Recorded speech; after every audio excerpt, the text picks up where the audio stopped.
Bonjour à tous et à chacun. Nous sommes le lundi 3 septembre 2018. Les élèves du primaire et du secondaire reprennent le chemin de l'école ce jour pour le compte de cette nouvelle année académique 2018-2019 avec évidemment ces innovations majeures que l'on note et que la Chine puisse assouplir en matière de financement les différentes conditions qu'elle impose à notre pays depuis quelques mois, mais également la signature d'autres accords portant notamment sur la restructuration de la dette camerounaise. Un chiffre important à retenir ce matin, l'économie où les plus grands projets camerounais sont financés à 70% par la Chine. C'est une grande question et l'enjeu est colossal ce matin pour ce forum, le forum de coopération Chine-Afrique aujourd'hui et demain à Pékin. Madame, Messieurs, installez-vous confortablement parce que des sujets, nous allons en prendre de la graine ce matin avec l'équipe en plateau. D'abord vous, Charlabel Bachou, bonjour et bienvenue. Bonjour, monsieur Eric Fopoussi Negou. Également sur le plateau ce matin, mesdames, messieurs, dans le décryptage de l'actualité comme au quotidien. Avec vous, Florazé, bonjour et bienvenue. Bonjour, monsieur Foposinegou. À vous sur le plateau, bonjour et à nos chers téléspectateurs. Ce matin, dans le cadre de la revue des réseaux sociaux, nous avons pas mal d'informations à partager avec vous, des images plutôt scandaleuses quand on parle d'infrastructures routières au Cameroun. Et puis, pourquoi pas de cette rentrée scolaire de cette date du 3 septembre 2018, est-elle effective sur toute l'étendue du territoire? En tout cas, on s'interroge à travers la revue des réseaux sociaux, monsieur Foposinegou. Donc, Florazé, qu'on va retrouver également sur les différents sujets que nous aborderons d'ici ce moment précis de l'émission, donc à 11h05. On va également introduire ce matin sur le plateau Bengan. Bonjour et bienvenue. Bonjour, monsieur Foposinegou. Bonjour à vous, chers téléspectateurs. Qui sera le directeur de campagne de Paul Biya pour 2018? Le premier ministre ou le directeur de cabinet civil? On parlait du directeur de cabinet civil, mais il n'a encore rien dit officiellement. Merci. D'habitude, c'est le premier ministre. Comme si ce sera le directeur de cabinet civil, on va voir. Voilà. En tout cas, le changement est acté au sein du RDPC et que désormais, c'est M. Vando Ayolo qui va assurer cette campagne présidentielle. On peut comprendre pourquoi Philémon Yang actuellement est mis à la touche, mais je rappelle que Philémon Yang est le président de la commission de campagne pour le nord-ouest du Cameroun. Donc il y a eu à présent de commission de campagne là dans les 10 régions et Philémon Yang fait bien partie des équipes qui porteront le message de Paul Biya pour la joute électorale qui arrive le 7 octobre prochain. Le cabinet civil ne serait pas membre du RDPC, qu'on dit. Mais moi, je ne sais pas. En tout cas, le président... De la manière, peut prendre n'importe qui, voilà. Même s'il n'est pas militant du RDPC. Tout à fait. Donc, il peut rapidement aussi payer ses cotisations, payer sa carte. Donc, c'est une affaire de procédure. On va, madame, monsieur, démarrer ce programme ce matin. Nous sommes, je le rappelle encore, le 3 septembre 2018, jour de rentrée scolaire au Cameroun. Et donc, démarrons cette émission avec l'histoire du jour et ces tendances cognent la voyageuse qui se met en place. Bonjour et bienvenue. Bonjour Eric, bonjour encore à tous ceux qui nous regardent du côté de PK8. Je sors comme ça de PK8 résoudre un problème de rentrée scolaire en question. Un couple qui garde la rentrée scolaire de leurs enfants. C'est chaud. On m'a appelé qu'à 4h30 Momo. Non, il y a d'abord un couple qui m'a appelé à 4h30. Je n'ai pas décroché parce que je dormais. Mais ce matin encore, un autre couple m'a encore appelé vers 7h15, 7h15, 7h20. J'ai pris une moto. J'ai dit que ici, là, je vais résoudre ce problème.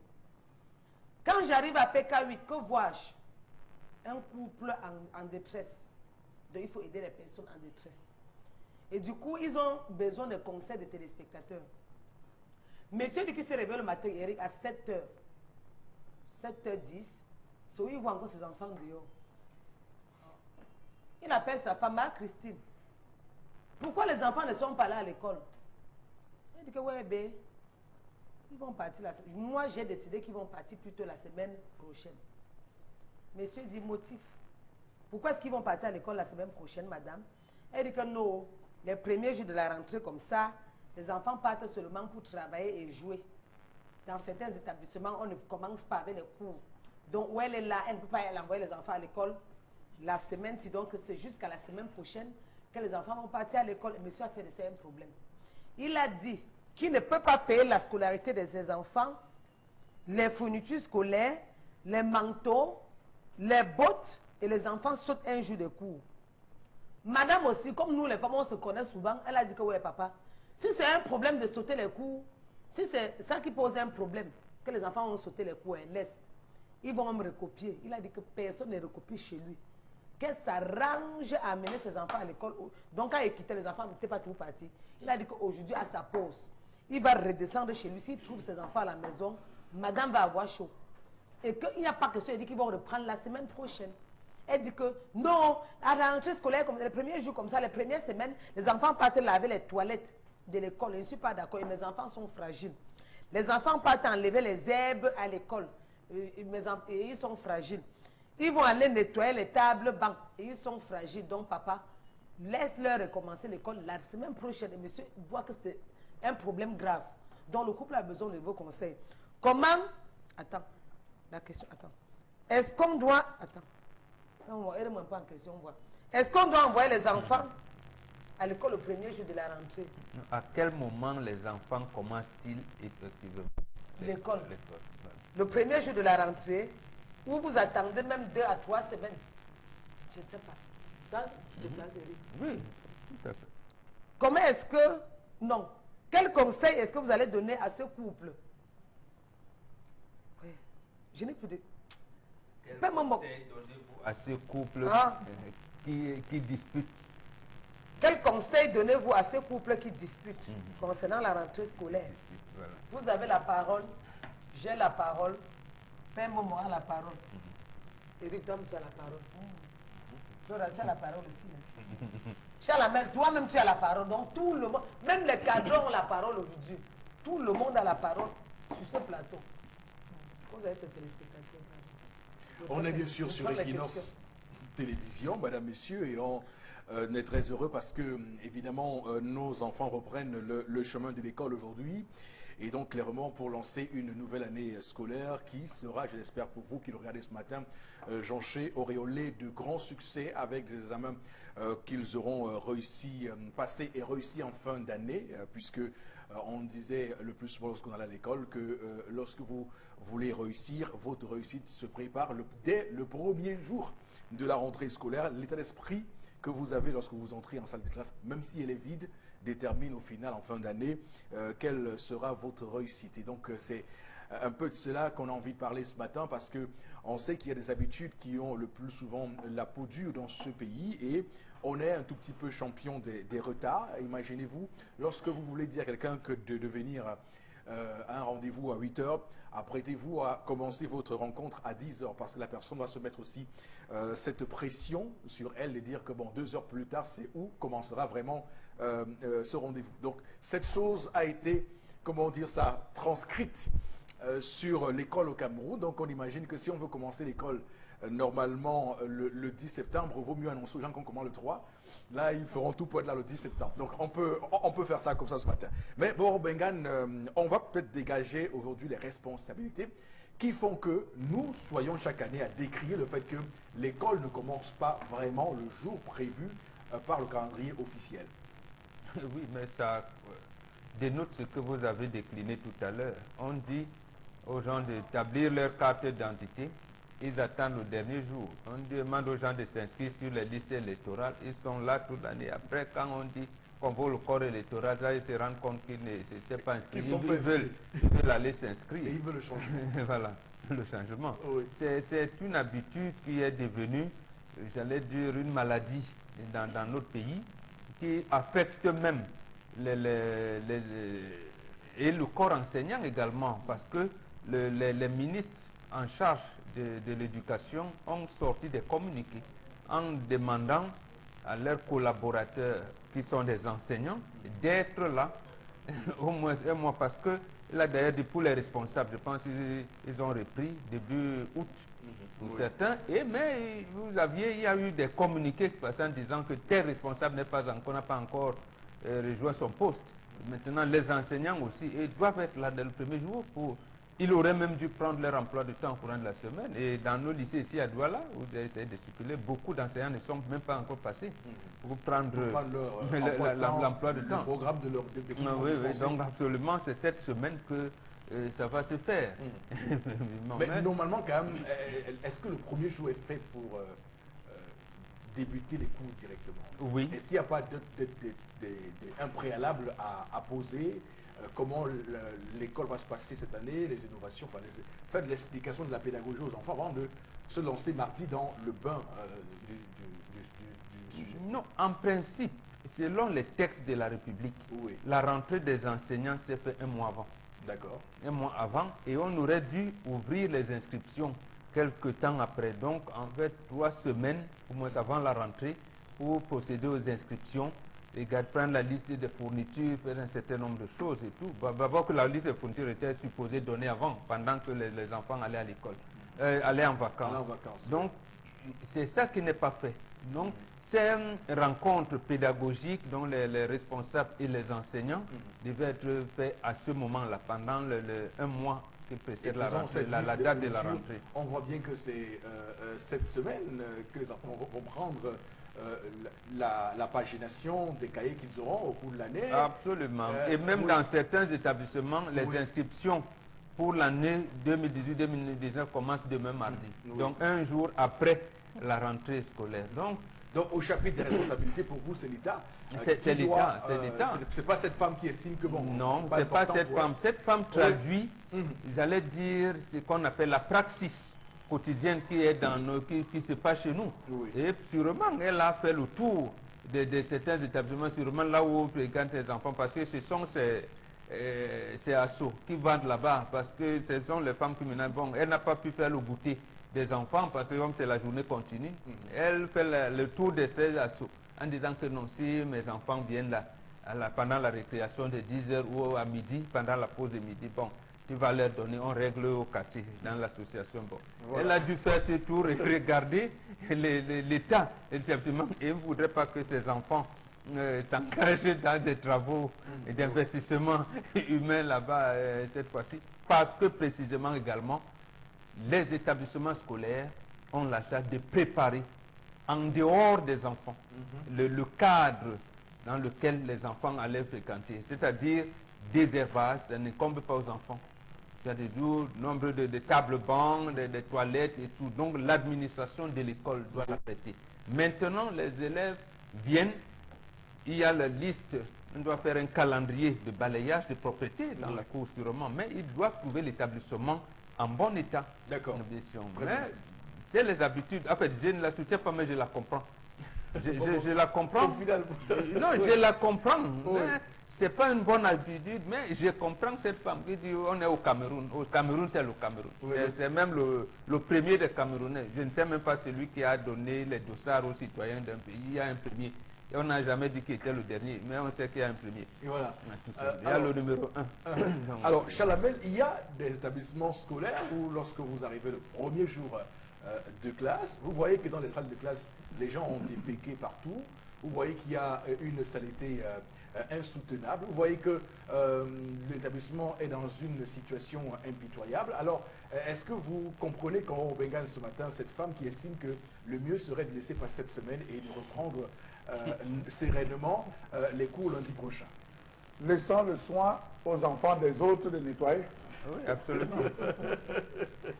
Oui, Chalamel. Oui, je commence par répondre en disant laissant le soin aux enfants des autres de nettoyer. Alors je pense quand même, M. Eric Fopoussi, que dans les frais d'inscription, il y a ce qu'on appelle l'APE. Et dans l'APE, il y a justement ces frais d'entretien de l'établissement. Donc par conséquent, cette idée venant de vous, c'est irrecevable de voir un établissement sale. C'est irrecevable parce que l'établissement a des gardiens, l'établissement a des agents d'entretien de propreté. Donc de ce côté, c'est vrai. Vous dites devrait avoir. Je dis devrait, monsieur mais pour dire que ce n'est pas aux enfants de le faire. Non mais nous on l'a fait à notre époque. C'était notre époque, monsieur Fopoussi. Je ne pense pas que ça devrait être encore d'actualité ces jours. Celui qui sème tard récolte tard, monsieur Fopoussi. C'est un proverbe de chez nous. Et un autre proverbe dit, on attend par la saison de pluie pour commencer à tremper ses grains. On trempe les grains de maïs avant la saison de pluie. Lorsque la saison de pluie arrive, on commence à planter ses graines. Donc, M. Rifo-Poussi, le premier jour de la rentrée tourne tout autour de 5 piliers essentiels. Le premier, c'est la prise de contact. Élève, enseignant. Même si vous n'avez pas tous vos enseignants qui sont présents, il est un devoir pour les enseignants titulaires d'être là ce jour. L'enseignant titulaire va rentrer et se présenter et donner la liste des enseignants qui vont l'accompagner. Chaque classe a un enseignant titulaire. Le deuxième point, M. Rifo-Poussi, c'est la réadaptation à l'environnement scolaire. L'enfant sort, même s'il ne fait rien, il commence à se réadapter pour les anciens et pour les autres à découvrir leur nouvel environnement. Le troisième point, choisir son banc. Comme on dit vulgairement, on n'a pas besoin d'un professeur pour choisir son banc, M. Rifo-Poussi. J'ai choisi de m'asseoir au premier banc, au deuxième, au troisième banc. Ce n'est pas le professeur qui va dire, monsieur, asseyez-vous là. Même si c'est les professeurs qui... Le premier jour est réservé pour choisir les bancs. Il peut arriver qu'il y ait un enfant malade, qui ait des difficultés à voir le tableau. À ce moment, l'enseignant peut intervenir. Le troisième point, M. Rifo-Poussi, c'est la collecte et la vérification des manuels et fournitures scolaires. Je suis professeur de mathématiques. Vous aurez besoin d'avoir un compas, l'équerre, une règle, un crayon, ceci. On précise, chaque professeur vient préciser le matériel dont il aura besoin et vérifier. Vous allez voir qu'un professeur d'histoire va dire, je n'enseigne pas s'il n'y a pas de livre. Dites à vos parents que comme on néglige l'histoire Jo, vous devez acheter un livre d'histoire Jo. Donc chaque professeur passe faire le balayage. Le dernier point, c'est les consignes de réussite, M. Rifo-Poussi. Les consignes de réussite, c'est dire qu'il y a possibilité pour ceux qui veulent véritablement réussir, de réussir, parce que la réussite se prépare le premier jour. Il y a d'autres enseignants qui vont dire, non, on va organiser des TD, des travaux dirigés. Ceux qui veulent rentrer déjà dire aux parents que chaque mercredi, chaque samedi, ça commence dès mercredi prochain, ça commence. Donc il y a un ensemble de choses qui sont dites le premier jour. Donc, un enfant qui le premier jour sera un inadapté scolaire à la fin, parce que lorsqu'il va arriver, il va commencer à bousculer les autres pour s'asseoir, il va commencer à chercher à vouloir se faire des amis et il sera tard, le train sera déjà lancé. D'accord. On aura bien compris, cher Lamel, ce matin. Alors, Florazé, est-ce que vous trouvez que cet homme est dur avec sa femme et ses enfants? Non, oui et non. Oui et non, parce que vous savez, la rentrée scolaire au Cameroun a plusieurs visages, deux visages. Parce que vous allez, comme Gomok l'a dit, il y a des établissements qui ne reçoivent pas encore les inscriptions. Par contre, ailleurs, il y en a qui ont bouclé il y a cela un mois avec les inscriptions. Maintenant, il y en a il y a des parents qui ont décidé justement de ne pas envoyer leur progéniture dans cette première semaine, parce que justement dans certains établissements, et ils sont nombreux, où ce sont les élèves qui viennent faire la propriété, etc. Et tout. Sauf que c'est la réalité. Je crois que là, à ce moment-là, je comprends un tout petit peu la dame. Je dis bien qu'il y a beaucoup de parents qui se sentent un peu concernés. C'est-à-dire qu'on se pose la question, est-ce que c'est mon enfant qui doit donc venir ranger, balayer, nettoyer, etc. Et tout. Donc c'est pour la question de savoir que fait réellement peut-être l'administration de certains établissements scolaires. Donc maintenant, vous avez également certains parents qui peut-être par défaut de moyens, par défaut de protocole, d'inscription et autres, vont devoir attendre parce qu'il va falloir négocier quitter une place ou avoir tous les moyens réunis pour inscrire leur gosse. Est-ce que maintenant, à ce moment, ils vont perdre le fil et tout? Je rappelle également que dans certains établissements scolaires, vous allez devoir attendre 1 à 2 semaines pour entrer en contact avec certains professeurs, notamment quand on parle de professeurs titulaires et autres. Nous sommes passés par là. Et c'est avec, on le dit avec des pincements au cœur, qu'après plus de 10 ans, 15 ans, on revient encore avec les mêmes problèmes. Donc ça veut dire que le système éducatif au Cameroun a de sérieux problèmes. Quand on parle justement de l'acquisition des connaissances au départ, ça sera vraiment pas opérationnel dans tous les établissements. Encore qu'il y a le privé, où c'est peut-être un peu plus rude, un peu plus précis.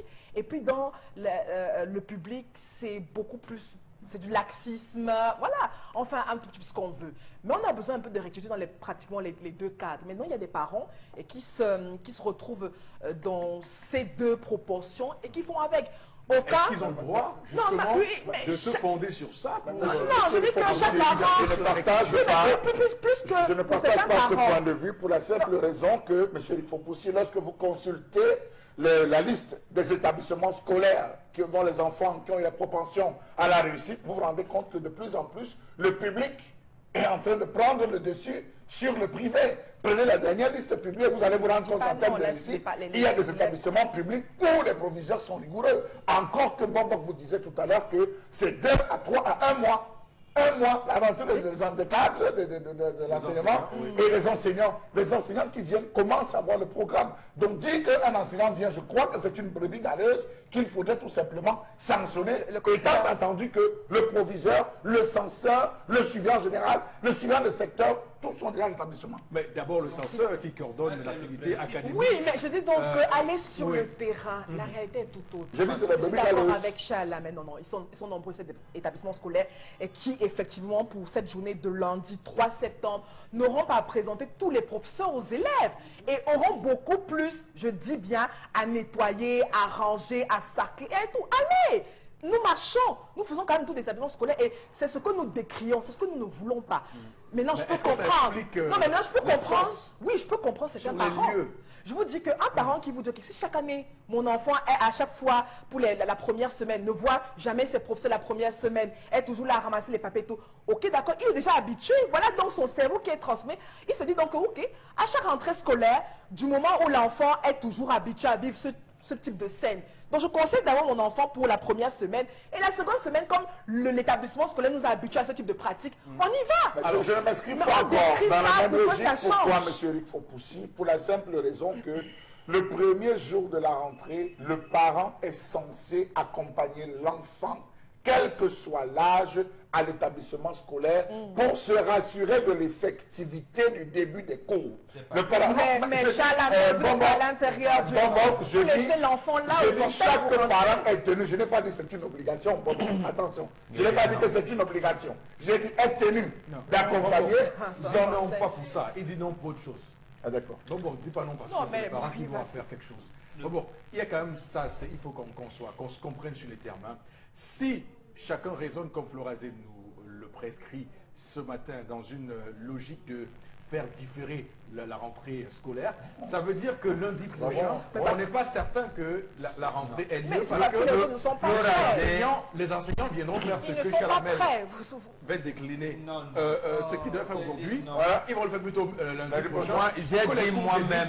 2 semaines plus tard. J'ai dit moi-même. Avant, on se plaint de la couverture des programmes scolaires. On ne soutient pas la vie des femmes, mais on comprend. Oui. On comprend parce qu'il y a la praxis. Il y a l'idéal que Chalamel a décrit, que tout le monde, moi mes enfants sont allés à l'école ce matin. Oui. Je ne les ai pas accompagnés. Ils doivent y aller, c'est des anciens dans cet établissement. On les accompagne pourquoi? On les accompagne pourquoi? Ce ne sont pas les enfants de la maternelle ou de la CIL qu'on devrait accompagner. Maintenant, le principe est décrit Chalamel, oui. Mais ils sont combien à le faire? Même dans le privé, il y a le privé confessionnel qui est un peu plus rigoureux par rapport à ça. Maintenant, les résultats dont faisait allusion Chalamel. Chalamel, d'abord, c'est les faux résultats. Faux résultats dans ce sens que si on veut montrer que le public, le privé ou lequel, le premier au bac, il faut montrer le nombre d'inscrits qui est au bac, ainsi de suite, ainsi de suite. Donc, il y a les paramètres. On ne va pas dire que tel a fait 100%. Je peux présenter 6 candidats, les 6 réussissent, c'est 100%. Tel autre a présenté 100 candidats, 50 ont passé, c'est 50%. Un autre présente 6, 3 passent, c'est 50%. Donc, vous allez donc sur la base de ça. Même mais 6 ont réussi 6%. Vous avez fait passer 50 sur les 100. Je vous dépasse en quoi? Parce que j'ai fait un 100%? Non, parce que c'est des faux. Vous êtes sélectif. Bon, voilà. Non, la rentrée, en principe, tout le monde doit être là à la rentrée. Tout le monde doit être là à la rentrée, et les enseignants et les élèves encore davantage. Parce que les textes prévoient que les enseignants sont là depuis un mois. tous les enseignants devraient être là. Et Là. que, oui, Et ils dispenser devraient être les là. cours Le premier jour, et là. dispenser les cours le premier jour. Donc, Voilà. en principe, l'élève doit être là le premier jour. Ce n'est pas fait. Là, je vous dis, que les enseignants qui nous regardent, ce n'est pas fait. Parce que j'ai fait moi-même le tour à la délégation régionale des enseignements secondaires du littoral et même de l'enseignement de base, de l'éducation de base du littoral. C'est pas fait. D'accord. Alors, tendance, cette femme, comment tu juges son comportement avec cette rentrée scolaire? Non, je vois qu'elle s'est pas mal comportée. Elle s'est très bien comportée. Et les gens vont peut-être dire que c'est parce qu'elle n'aime pas ses enfants. Non, elle aime bien ses enfants. Le problème, c'est que c'est une femme qui est sensible. Elle ne peut pas être... Vous savez, nous les mamans, nous sommes très sensibles à nos enfants. Il y a les trucs qu'on n'aime pas quand les enfants font. Oui. Les travaux qu'on fait, les établissements qui abandonnent tout seulement au nom des enfants. Alors qu'en temps normal, on doit chercher les gens qui vont faire tout ça à la rentrée. Un enfant qui Avant la rentrée même. Oui, avant la rentrée, même un enfant qui se trouve en train de laver les toilettes de l'école, c'est elle qui comprend son corps. Elle connaît l'état des enfants. Pendant 3 mois, qui a mis les toilettes dans cet état? Voilà. Non, pas bon, Alors que l'enfant était en vacances. Non, Donc, en fait, les herbes c'est même. l'établissement qui doit... Les herbes même qui sont à l'établissement, laver le sol, même nettoyer les tables, bancs, tout ça, bref, certaines mamans ne veulent pas. Maintenant, elle en face d'un papa, un homme qui la frustre. Quand il se place devant les enfants, il dit, ils vont aller à l'école, madame, je vais refaire les tours pour voir s'ils ne sont pas partis. D'abord, je ne veux pas revenir ici à midi, elle est trouvée. C'est une façon de dire aux enfants de même manquer le respect. Il veut montrer aux enfants qu'elle ne les aime pas. Quand tu constates quelque chose, oui, tu as payé la pension de tes enfants, c'est de ton droit à ta cour. Mais les enfants ne sont pas partis. Parle-moi doucement que, pourquoi tu as fait ça? Je te réponds. Mais quand tu me grondes les enfants, devant les enfants, c'est me tuer. C'est pour montrer que je ne suis rien. Oui. Pour les hommes qui prennent le temps, qui parlent à leurs épouses fort devant les enfants, évitez ça. Parce que quand tu fais ça, tu sèmes la zizanie entre mes enfants et moi. Tu m'en offres, Flora. Oui. Tu peux constater quelque chose, la femme souvent fait quelque chose dans l'ignorance.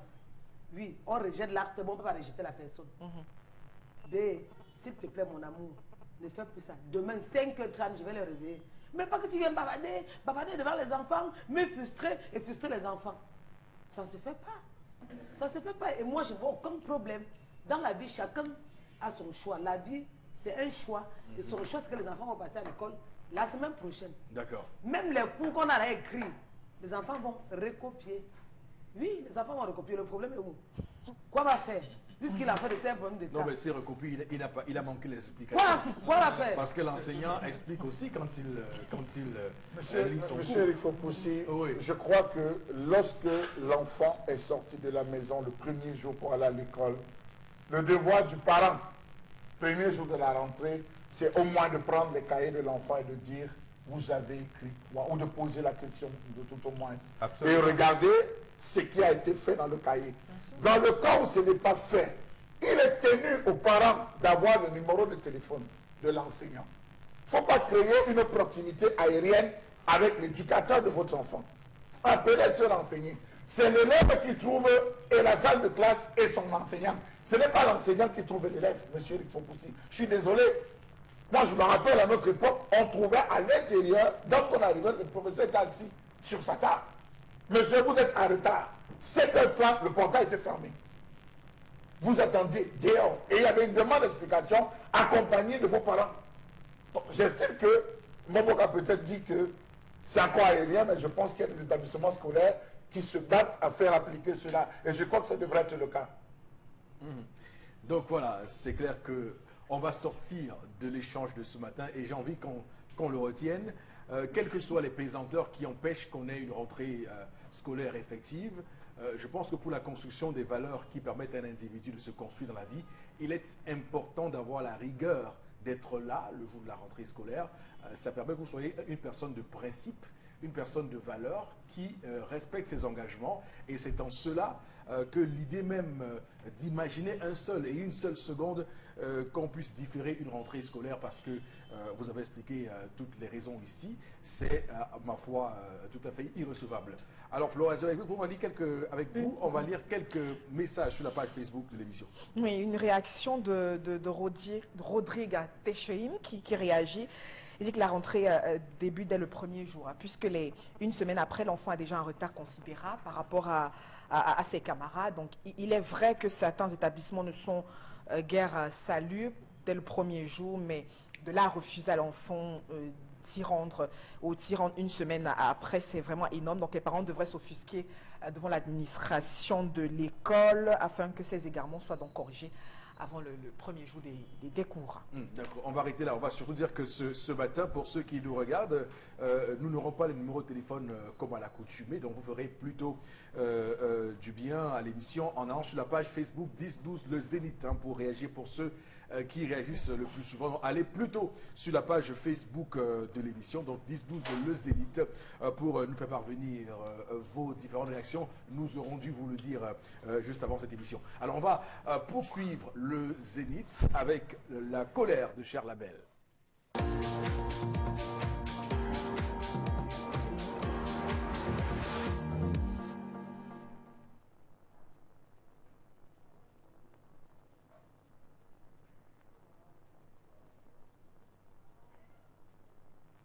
J'accuse ce jour les communautés urbaines de ce pays. J'accuse ce jour les préfets, les sous-préfets et les maires. Oui, à mes yeux, vous êtes coupables. Pourquoi? Tout simplement parce que je m'interroge ce jour sur la question du désordre urbain dans les principales villes de ce pays.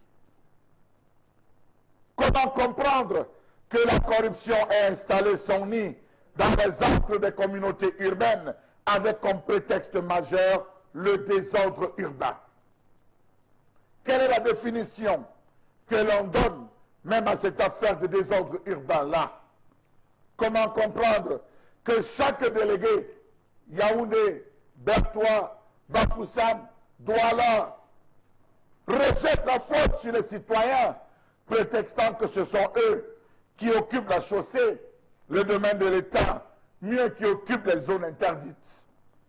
Comment comprendre que plusieurs maisons soient construites sur l'emprise des drains et que ces dites maisons possèdent des titres fonciers et des permis de bâtir, des documents administratifs que seuls délivrent les délégués du gouvernement auprès des communautés urbaines et le ministère du domaine des cadastres et des affaires foncières?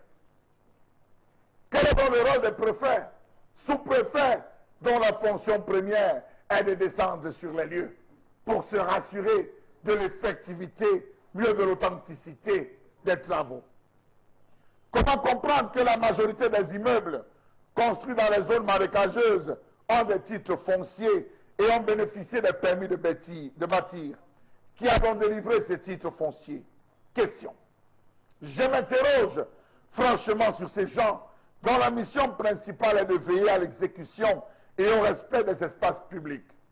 Comment comprendre que les gens s'installent tranquillement au vu et au su des autorités sans que celles-ci ne daignent ordonner les tasses? Comment comprendre qu'à longueur de journée, l'on voit des gens acheter des espaces dans les zones interdites, on les voit rambler tout doucement les marécages sans qu'aucune action ne soit menée par les autorités en charge? Oui, je parle des préfets. Oui, je parle des sous-préfets, des maires qui ont la charge de faire respecter la loi.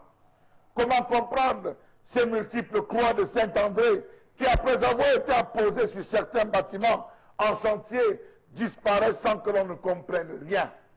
Comment comprendre tout ce marchandage opéré entre certains agents de la communauté urbaine et certains citoyens? N'avez-vous pas vu des chantiers dont on a décidé l'arrêt continuer sans aucun stress? Point d'interrogation. Les faits sont là. J'accuse la communauté urbaine de Douala pour le coup. Rappelons-nous qu'il y a quelques années, un ministre de cette République avait ordonné la destruction immédiate d'un immeuble, Sizamakepe Misoké. Des croix de Saint-André avaient été apposées par les agents de M. Tonin sans suite. Savez-vous qu'après le passage de ce ministre de la République, plusieurs autres maisons ont poussé tout autour de cet immeuble comme des champignons? Observez l'inondation qu'on vit dans cette zone pour comprendre de quoi je parle. Oui, c'est à Makepe, juste avant le pont, vous verrez cet immeuble. où on traverse sur des planches pour pouvoir atteindre l'autre quartier, cet autre derrière de Makepe Misoke. Comment comprendre que sur un chemin fréquenté comme celui-là, monsieur le préfet, monsieur le maire de Douala 5e, monsieur le sous-préfet, Jean-Marie Tchakui, n'avait jamais pris le taureau par les cornes lorsqu'il était à Douala 5e. Et vous parlez de désordre urbain. Qui occasionne le désordre urbain? Vous. Oui, c'est vous. Voilà des gens qui se retrouvent à demander un dédommagement, sinon viendrait désormais à vouloir les casser. Vraiment, de quel côté sont-ils ces gens qui disent de lutter contre le désordre urbain? Savez-vous que la majeure partie des quartiers dits spontanés sont nés de la même manière? Mabanda, Nkolmintak, quartier Bonamukuri, quartier Nkolbison, Makepe Misoke, Kambanan, Vallée Bessengue. Vraiment. Que dit le Sodico, quartier bilingue, Pont de Bois, ou un drain obstrué, Mabanda, rue Guesson et le Camp Sable, quartier Logbessou, au lieu dit derrière Chefferie. Sodikombo, Carrefour PK11, les populations sont installées autour du ravin, profond d'une dizaine de mètres. La nouvelle route, dans la zone dite du Grand Hangar, la voie publique est systématiquement assaillie par des commerçants qui étalent leurs marchandises à même le sol. Coiffe, château d'eau, école publique, Ndokoti, rond-point, entrée, et j'en passe. Que font les agents de la communauté urbaine? Rien. Regardez les taximens qui chargent au niveau de Coiffe, qui chargent au niveau de l'école publique, qui chargent au niveau d'Aqua, derrière Saker. Dites-moi, vous appelez ça quoi? Ordre urbain ou désordre urbain? J'accuse et j'accuse parce que les coupables, c'est vous. Et j'aime le plus souvent à rappeler le j'accuse de Émile Zola, hein, avec vous, cher Lamel, lorsque vous entonnez, lorsque vous tonnez et détonnez de manière aussi forte le j'accuse sur la question de l'appétit au désordre urbain observé au Cameroun. Donc vous avez clairement établi les responsabilités ici et là, mais surtout voir comment se comportent les forces chargées de diriger ces différentes villes et communautés urbaines au Cameroun. Comment est-ce que ces forces-là réagissent face à cette situation? Donc on va s'étaler sur cette question ce matin avec tous les échanges que nous aurons sur la question. Mais j'aimerais quand même dire qu'il y a des choses qui sont faites pour le coup, puisqu'on voit bien qu'on a mis il y a quelques années déjà, par exemple à Douala, un comité d'action et de lutte contre le désordre urbain dans la ville de Douala, donc au final, et qui était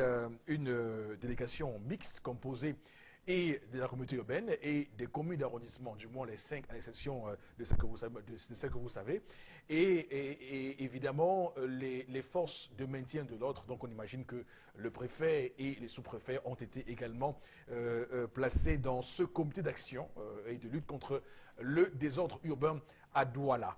On voit bien les efforts qui sont faits à Yaoundé avec ce qu'on appelle là-bas entre guillemets Awara, qui est une sorte de milice, de police municipale, je vous en prie, de police municipale, et donc qui chaque fois fait des descentes forcées, musclées sur le terrain pour dégager les étals de fortune qu'on peut retrouver sur la voie publique, mais également pour casser. Donc on voit très bien que ces choses-là se mettent en place, mais on se pose la question pourquoi il y a cette résistance. Quelqu'un a dit pourquoi le désordre urbain au Cameroun a la peau si dure. Bengan.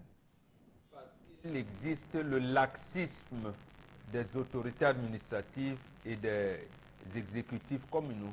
Comme disait Charles Lamel, il n'y en a pas. Ce n'est pas la population qui occasionne ça. Le désordre vient d'en haut, si vous voulez que je le dise ainsi. Ce n'est pas la population. Donc vous jugez que les efforts qui sont faits ne sont pas suffisants? Ils ne font pas des efforts. Je prends seulement 2 cas. Vous avez parlé des emprises de la route. Tous les grands marchés, jusqu'à Douala, marché central, Deido, tout, il y a des larges routes qui traversent ces marchés. Mais quand on laisse les populations occuper ces marchés et que vous venez leur donner les tickets tous les matins, ça veut dire quoi? Ça veut dire que vous voulez les chasser ou bien vous voulez qu'ils s'y installent? L'occupation vous voulez bien qu'ils s'y installent. Non, Et le vous TVP, venez c'est bien délivrer temporaire. les tickets tous les matins pour qu'ils payent. 100 francs et tout. C'est vous qui les dites, installez-vous. À ce niveau, voilà le premier exemple, c'est simple. Pourquoi la police municipale ne peut-elle pas se déployer dans tous les grands axes et ces marchés-là pour discipliner la population, première chose. Deuxième chose, consistant dans les marécages des drains. Les textes réglementaires de la République disent que ne peut construire à ces endroits-là que les fortunés. La zone que vous appelez Denver à Bonamoussadi, c'est une zone marécageuse. Justement, ce n'est pas le problème de Nobiono, c'est le problème du laxisme des autorités communales. Ce n'est pas au Nobiono aller entretenir sur le carto qu'on dit sur carto. On sait bien que ces ruisseaux-là existent avant que les Blancs n'arrivent à Douala. Avant même que les premiers navigateurs arrivent ici, ces ruisseaux-là existaient.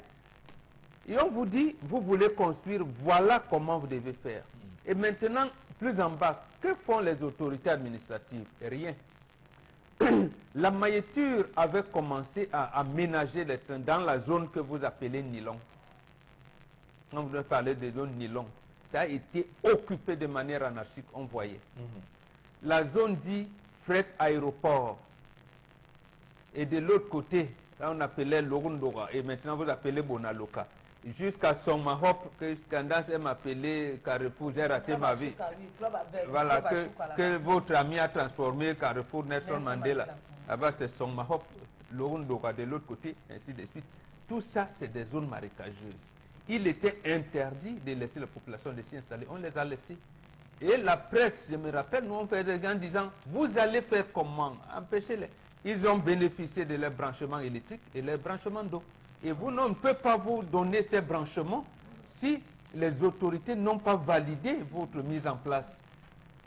Donc, nous avons besoin de construire. Il faut qu'on nous donne la preuve. Même les zones qui étaient, j'allais dire, acceptables ou alors pas aménagées, mais réservées pour la construction normale, les zones de recasement, quand on casse un level, ça a été occupé de manière anarchique par la population. Donc, c'est le laxisme de l'État qui se trouve aujourd'hui, j'allais dire, inondé, submergé par tous ces problèmes. Après, on vous dira, oui, 1000 personnes arrivent toutes les 2 semaines à Douala, vraiment, on ne peut pas. On peut. Bon, j'aimerais surtout, parce que ça pose un véritable problème, celui de la tolérance administrative. Je rappelle qu'à Yaoundé, par exemple, Gilbert Simier Evuna a été accusé d'homme sans cœur.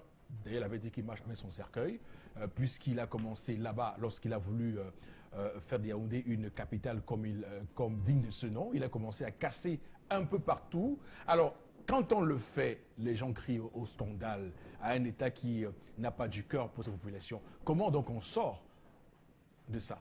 On doit casser l'air et loger. Premièrement, dans les zones aménagées, notamment les cités Makepe, Bonamoussadi, Cité des Palmiers, Mendong, Tchankansik, Mendong et tout, il y a des gens qu'on a laissés construire pendant les espaces verts. C'est-à-dire qu'il y avait des espaces aménagés où la population pouvait venir, j'allais dire, se recréer et prendre de l'air. On a laissé les gens sortir, on les casse. Ceux-là, je pense qu'ils ne doivent pas être dédommagés. Ou alors qu'ils aillent arrêter le maire ou le délégué de gouvernement qui les a permis de s'y installer. Ils ne devraient pas s'installer là. Deuxièmement, des zones où on a laissé les populations, notamment avec les permis de bâtir, ceux-là, on doit les dédommager. Parce que là, les communautés urbaines ont validé leur installation. On doit les dédommager. On construit les villes, monsieur Foposinegou. Regardez Douala seulement, la sortie est-ouest. Les zones qu'on appelle Mbanga Bakoko et tout. La première chose à faire, c'est la voirie urbaine. On fait les routes. Lorsqu'on commence à faire ce que vous appelez en technologie moderne, le lotissement, on fait d'abord la voirie. Pour avoir accès à tel endroit, on fait comment? Pour avoir ensuite les branchements d'eau, l'électricité. Ici, c'est le premier arrivé dans le village qui va faire, parce qu'il a peut-être les moyens, faire un branchement d'eau, l'électricité, et qui va commencer à donner le voisin. Tu vas voir les câbles montrés par ici. Un sous-traitant. Voilà. Ou bien un sous-vendeur. Il le fait avec les bambous de Chine. Il coupe un long bambou de Chine et qui vous on accroche les trucs. Voilà. Ok, d'accord. Alors, Chalamel, est-ce que cette question ce matin, et je reprends l'expression qui est usitée le plus souvent, cette peau dure, l'appétit du désordre urbain, est-ce que ça ne résulte pas d'une difficulté pour l'État? Combien de bars? La majeure partie des bars pour troubler à l'ordre public. Mais une semaine, manque de toilettes et tout. Mais monsieur, il faut pousser avant qu'il ne quitte Douala 5e, les mêmes bars et d'autres sont nés encore. Rappelons-nous de Thomas John, qui avait fermé les églises de réveil. Je vous donne avec des noms. Que les églises de réveil perturbaient et tout. On a fermé les églises de réveil. Faites un tour dans Douala 5e. C'est multiplié par 4, monsieur, il faut pousser. Qu'on arrête de tromper. Nous avons notre principe qui est développé par ces différents responsables. Le principe destruction, reconstruction, monsieur il faut possible. Vous avez vu le marché Noudaido? On a cassé le marché Noudaido, soi-disant pour libérer les emprises, permettre aux populations de circuler. Allez au marché Noudaido, on revend les places. Allez au marché Noudaido, vous allez voir, une liste a déjà été reconstituée. Les gens sont en train de payer et le prix fort. Chez qui paye-t-il? Allez savoir. Allez au marché central, monsieur il faut pousser. On a détruit le marché central, n'est-ce pas? Nous avons applaudi. Mais on est en train de le reconstruire, monsieur il faut pousser. C'est un jeu auquel ces différentes autorités sont en train de faire, monsieur il faut pousser. Vous avez vu le bois de Singe? C'est le cimetière, c'était un cimetière, monsieur il faut pousser. Vous avez vu comment les gens sont venus construire. Mais vous voulez nous dire donc que monsieur Tonnet, les maires, les sous-préfets, les préfets ne voient pas. C'est les gens qui sortent de leur bureau avec le regard figé, ils rentrent chez eux dormir. Ils ne connaissent pas ce qui se passe dans la ville, monsieur le Fouapoussi. On a mis combien de drains? On a décrié la question des drains. Lorsque vous arrivez, on vous présente le titre foncier avec le permis de bâtir. Qui a signé? Je vous dis, monsieur le Fouapoussi, que pour Douala premier, on a eu Douala premier, Douala troisième, Douala quatrième, on a eu pratiquement, monsieur le Fouapoussi, 137 garages instantanés automobiles qui sont en règle et qui payent tout ce que vous pouvez imaginer au niveau des différentes mairies. On a 210 véhicules abandonnés qui n'ont pas été ramassés. On a 150 poteaux abîmés, monsieur il faut pousser. Je vous donne avec les chiffres. 148 rues en dégradation partielle au total. Vous avez un plan publicitaire, mais vous parlez de qui? Mais ce sont eux les responsables qui font le désordre urbain. Arrêtez d'indexer les populations. Est-ce que je peux m'offrir le luxe d'aller construire à Boradio? Je peux aller. Je peux même essayer à Mali. Je peux essayer à Makepe. Je peux essayer à Longpont. Là où je trouve, laissez-moi aller construire. Mais comme ils ont une stratégie, permettre aux gens de rembler les marécages, comme disait Bobo. On laisse d'abord les populations pauvres. Elles rampent. Quand les gars voient que les gars ont suffisamment travaillé, ils vont là-bas dire que nous pouvons. Et ils viennent déloger les populations. Sous le fallacieux prétexte du désordre urbain, occupation anarchique. Il faut que ça cesse, monsieur le possible. D'accord. Alors, Florazé, quelle est votre analyse de la situation du désordre urbain au Cameroun? Vous savez, on a vu ça venir depuis pratiquement aujourd'hui 20 ans. On a décrié ces débordements et aujourd'hui on est au bout du gouffre. Hein. J'allais dire que le désordre urbain, comme Chalamel l'a martelé, sert à beaucoup de personnes, surtout les instances qui nous dirigent. Parce qu'il faut quand même avoir un peu d'humanisme. Et j'estime que ceux qui nous dirigent n'aiment pas le Cameroun. Et au contraire, sont peut-être fiers de voir comment la ville de Douala ou de Yaoundé, de Bafoussam et autres tombe en lambeaux. Parce que maintenant, il faut quand même constater que le désordre urbain engrange autant de dépenses, c'est-à-dire même sur l'aspect économique. Combien on perd la santé des populations? Parce que vous êtes dans une ville, par exemple, Chalamel a l'habitude de le dire, c'est-à-dire que diriger une ville ou un pays à la carte, c'est-à-dire que ne venez plus nous dire que c'est parce que Douala est surpeuplé qu'on n'arrive plus à faire ci, à faire ça. Un plan quand même, je vais dire, une ville doit avoir un plan d'urbanisation. Alors, si Douala a un plan d'urbanisation, pourquoi aujourd'hui on tarde à mettre ce plan en pratique? Pourquoi ce plan n'est pas effectif? Concluons tout simplement que le désordre urbain, comme Chalamel l'a dit, sert. Il y a donc nos autorités qui veulent que ça se passe ainsi, peut-être parce que justement, ça leur apporte, je sais pas, des souhaits et autres. Mais dire que aussi la population a son mot à dire, a peut-être sa part de responsabilité. La population est en train de chercher de quoi faire son bien-être, je veux dire, des moyens pour s'en sortir, des moyens pour stabiliser une vie, un bien-être quand même adéquat. Alors maintenant, venez dire aux populations, aux personnes, aux familles qui sortent tous les matins, au Bayam Selam et autres, qui se réservent par exemple une place de trottoir et autres, et justement appuyés par les autorités, comment voulez-vous justement que ça s'arrête? Mais non, au final, c'est ça. Mais oui, parce que le chou et la carotte. Mais parce que justement, les autorités, c'est les autorités qui encadrent ces débordements. Ce sont eux qui encadrent ces débordements. Maintenant, la question c'est, mais pourquoi? Pourquoi encadrer ces débordements? Les maisons qui sont construites à des endroits qui ne sont pas autorisés. Et donc, il se pose cette question depuis tant d'années. Comment on peut sortir de ça? Tu demandes à qui, Eric? Tu me demandes. Oh, père Momo. Depuis que j'ai parlé de l'immeuble de la mort au Carrefour Combi, quoi, ça a changé quoi? Quoi a fait? Demain, quand l'immeuble de la mort là va tomber, Eric, on va appeler Equinos qui venait filmer. Nous, on va tout filmer parce qu'au-delà de l'image, nous rendons compte. Traversons à la cité. Voilà quelqu'un qui construit sa maison. Il y a le snack en bas. Et en haut, les gens habitent. Le lendemain, il faut que les enfants partent à l'école. En bas, c'est le brouhaha. Ce n'est que la musique qu'on joue, la musique. À l'université, on avait dit qu'on va détruire les bars de ce côté. On n'a jamais détruit les bars, monsieur. Je reviens encore au Carrefour comme Eric. L'immeuble de la mort est positionné comme ça en route. Quand tu laisses la route qui bloque pour aller vers Bilongue, tu laisses la roue là. Oui. Tu descends comme si tu partais à Pémi Soubou. L'immeuble est penché comme ça, Pémi Momo. Si tu vas prendre par là, toi-même tu vois. Je connais ça. Après, c'est que je connais comment on construit les maisons. Même si je ne connais pas, j'ai quand même l'œil pour voir. En bas, on vend les motos.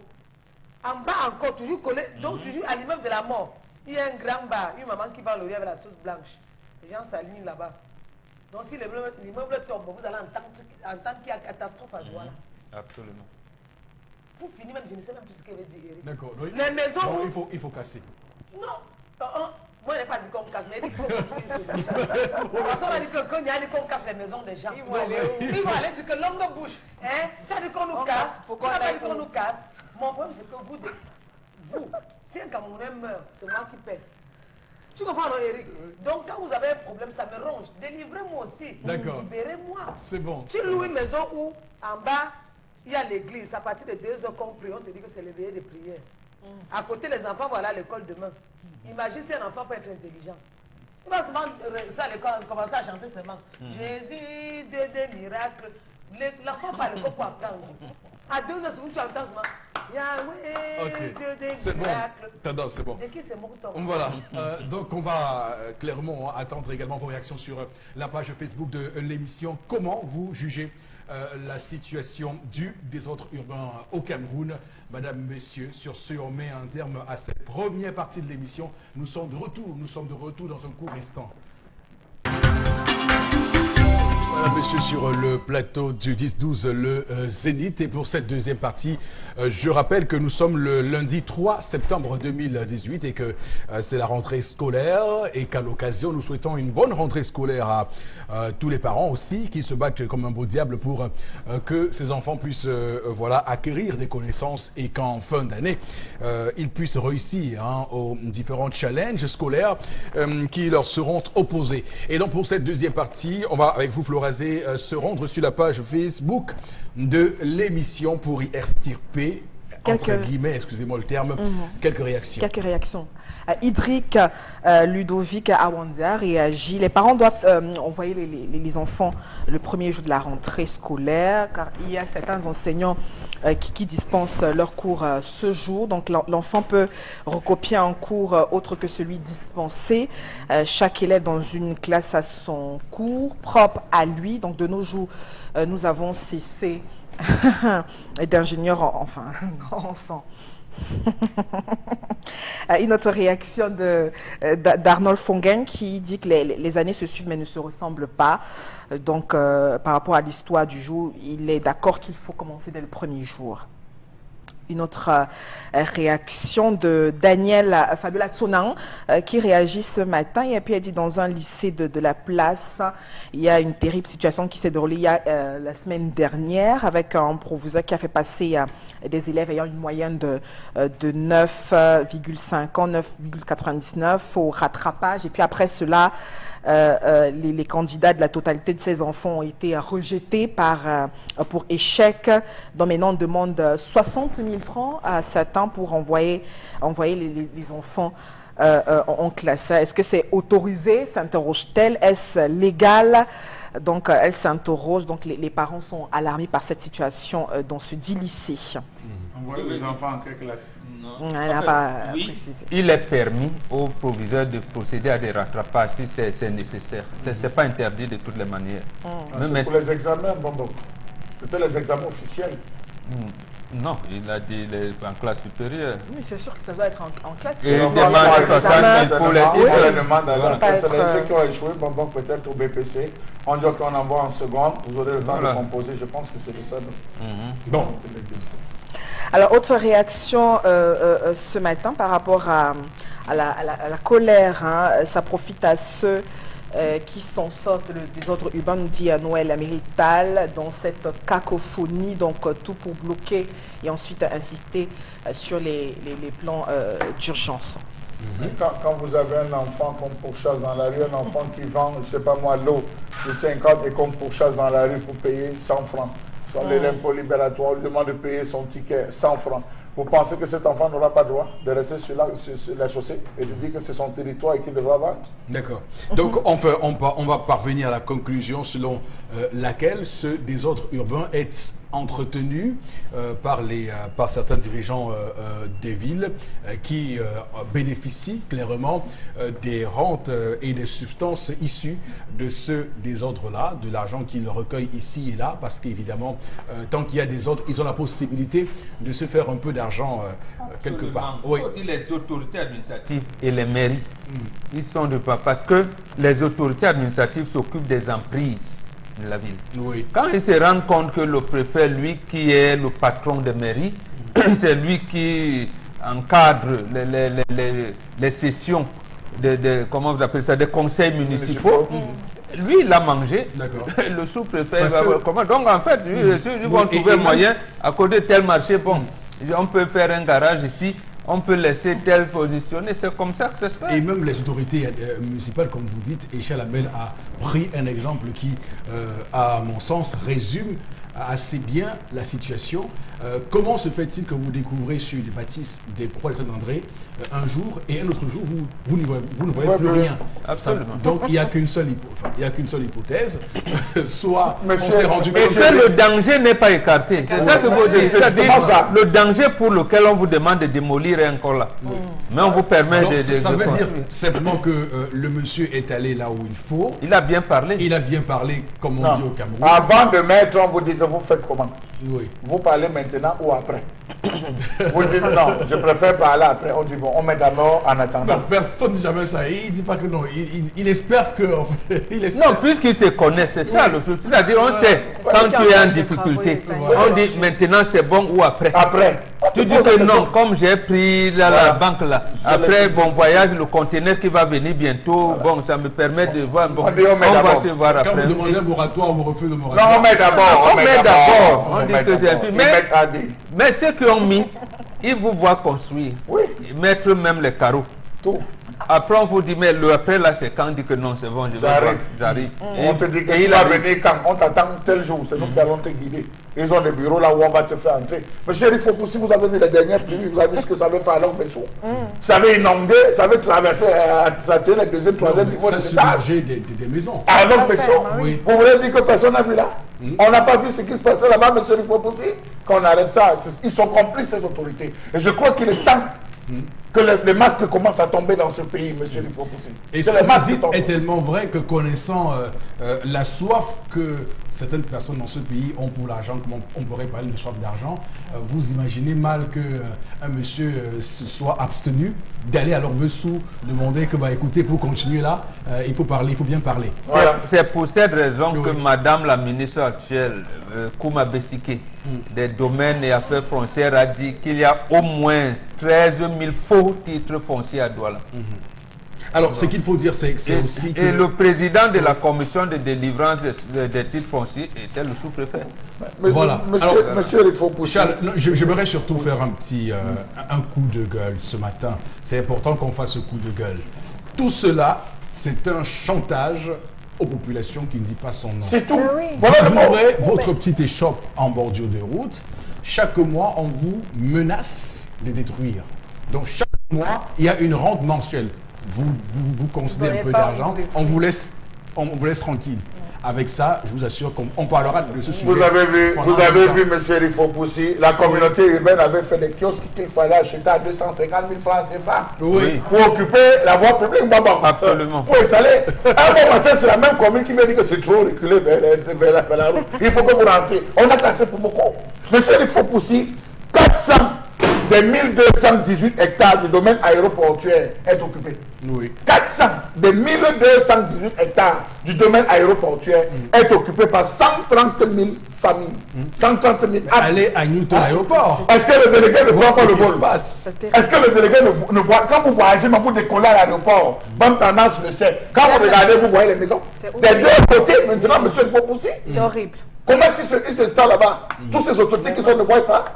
Quand on a Et il y a... Et il y a des commissions, je termine, il y a des commissions qui passent tous les mois de ce côté de Newton, c'est Newton Aéroport, pour prendre 10 000. Ah bon? Bien sûr. C'est un chantage. C'est un chantage, c'est un rackettage. Donc on devrait arrêter cela parce que dans ce contexte-là où les gens travaillent et font ce qu'ils doivent faire, où ils nous excusent. On vous dit qu'attendez, à tout moment on va arriver. Regarde le plan. Voilà ta maison est dans le plan. Donc sur la ligne, si on va venir te passer, si tu es sage, on va détourner ta maison comme ça. Donc donne ta part. Voilà. N'écoute pas la bouche des gens, donne ta part.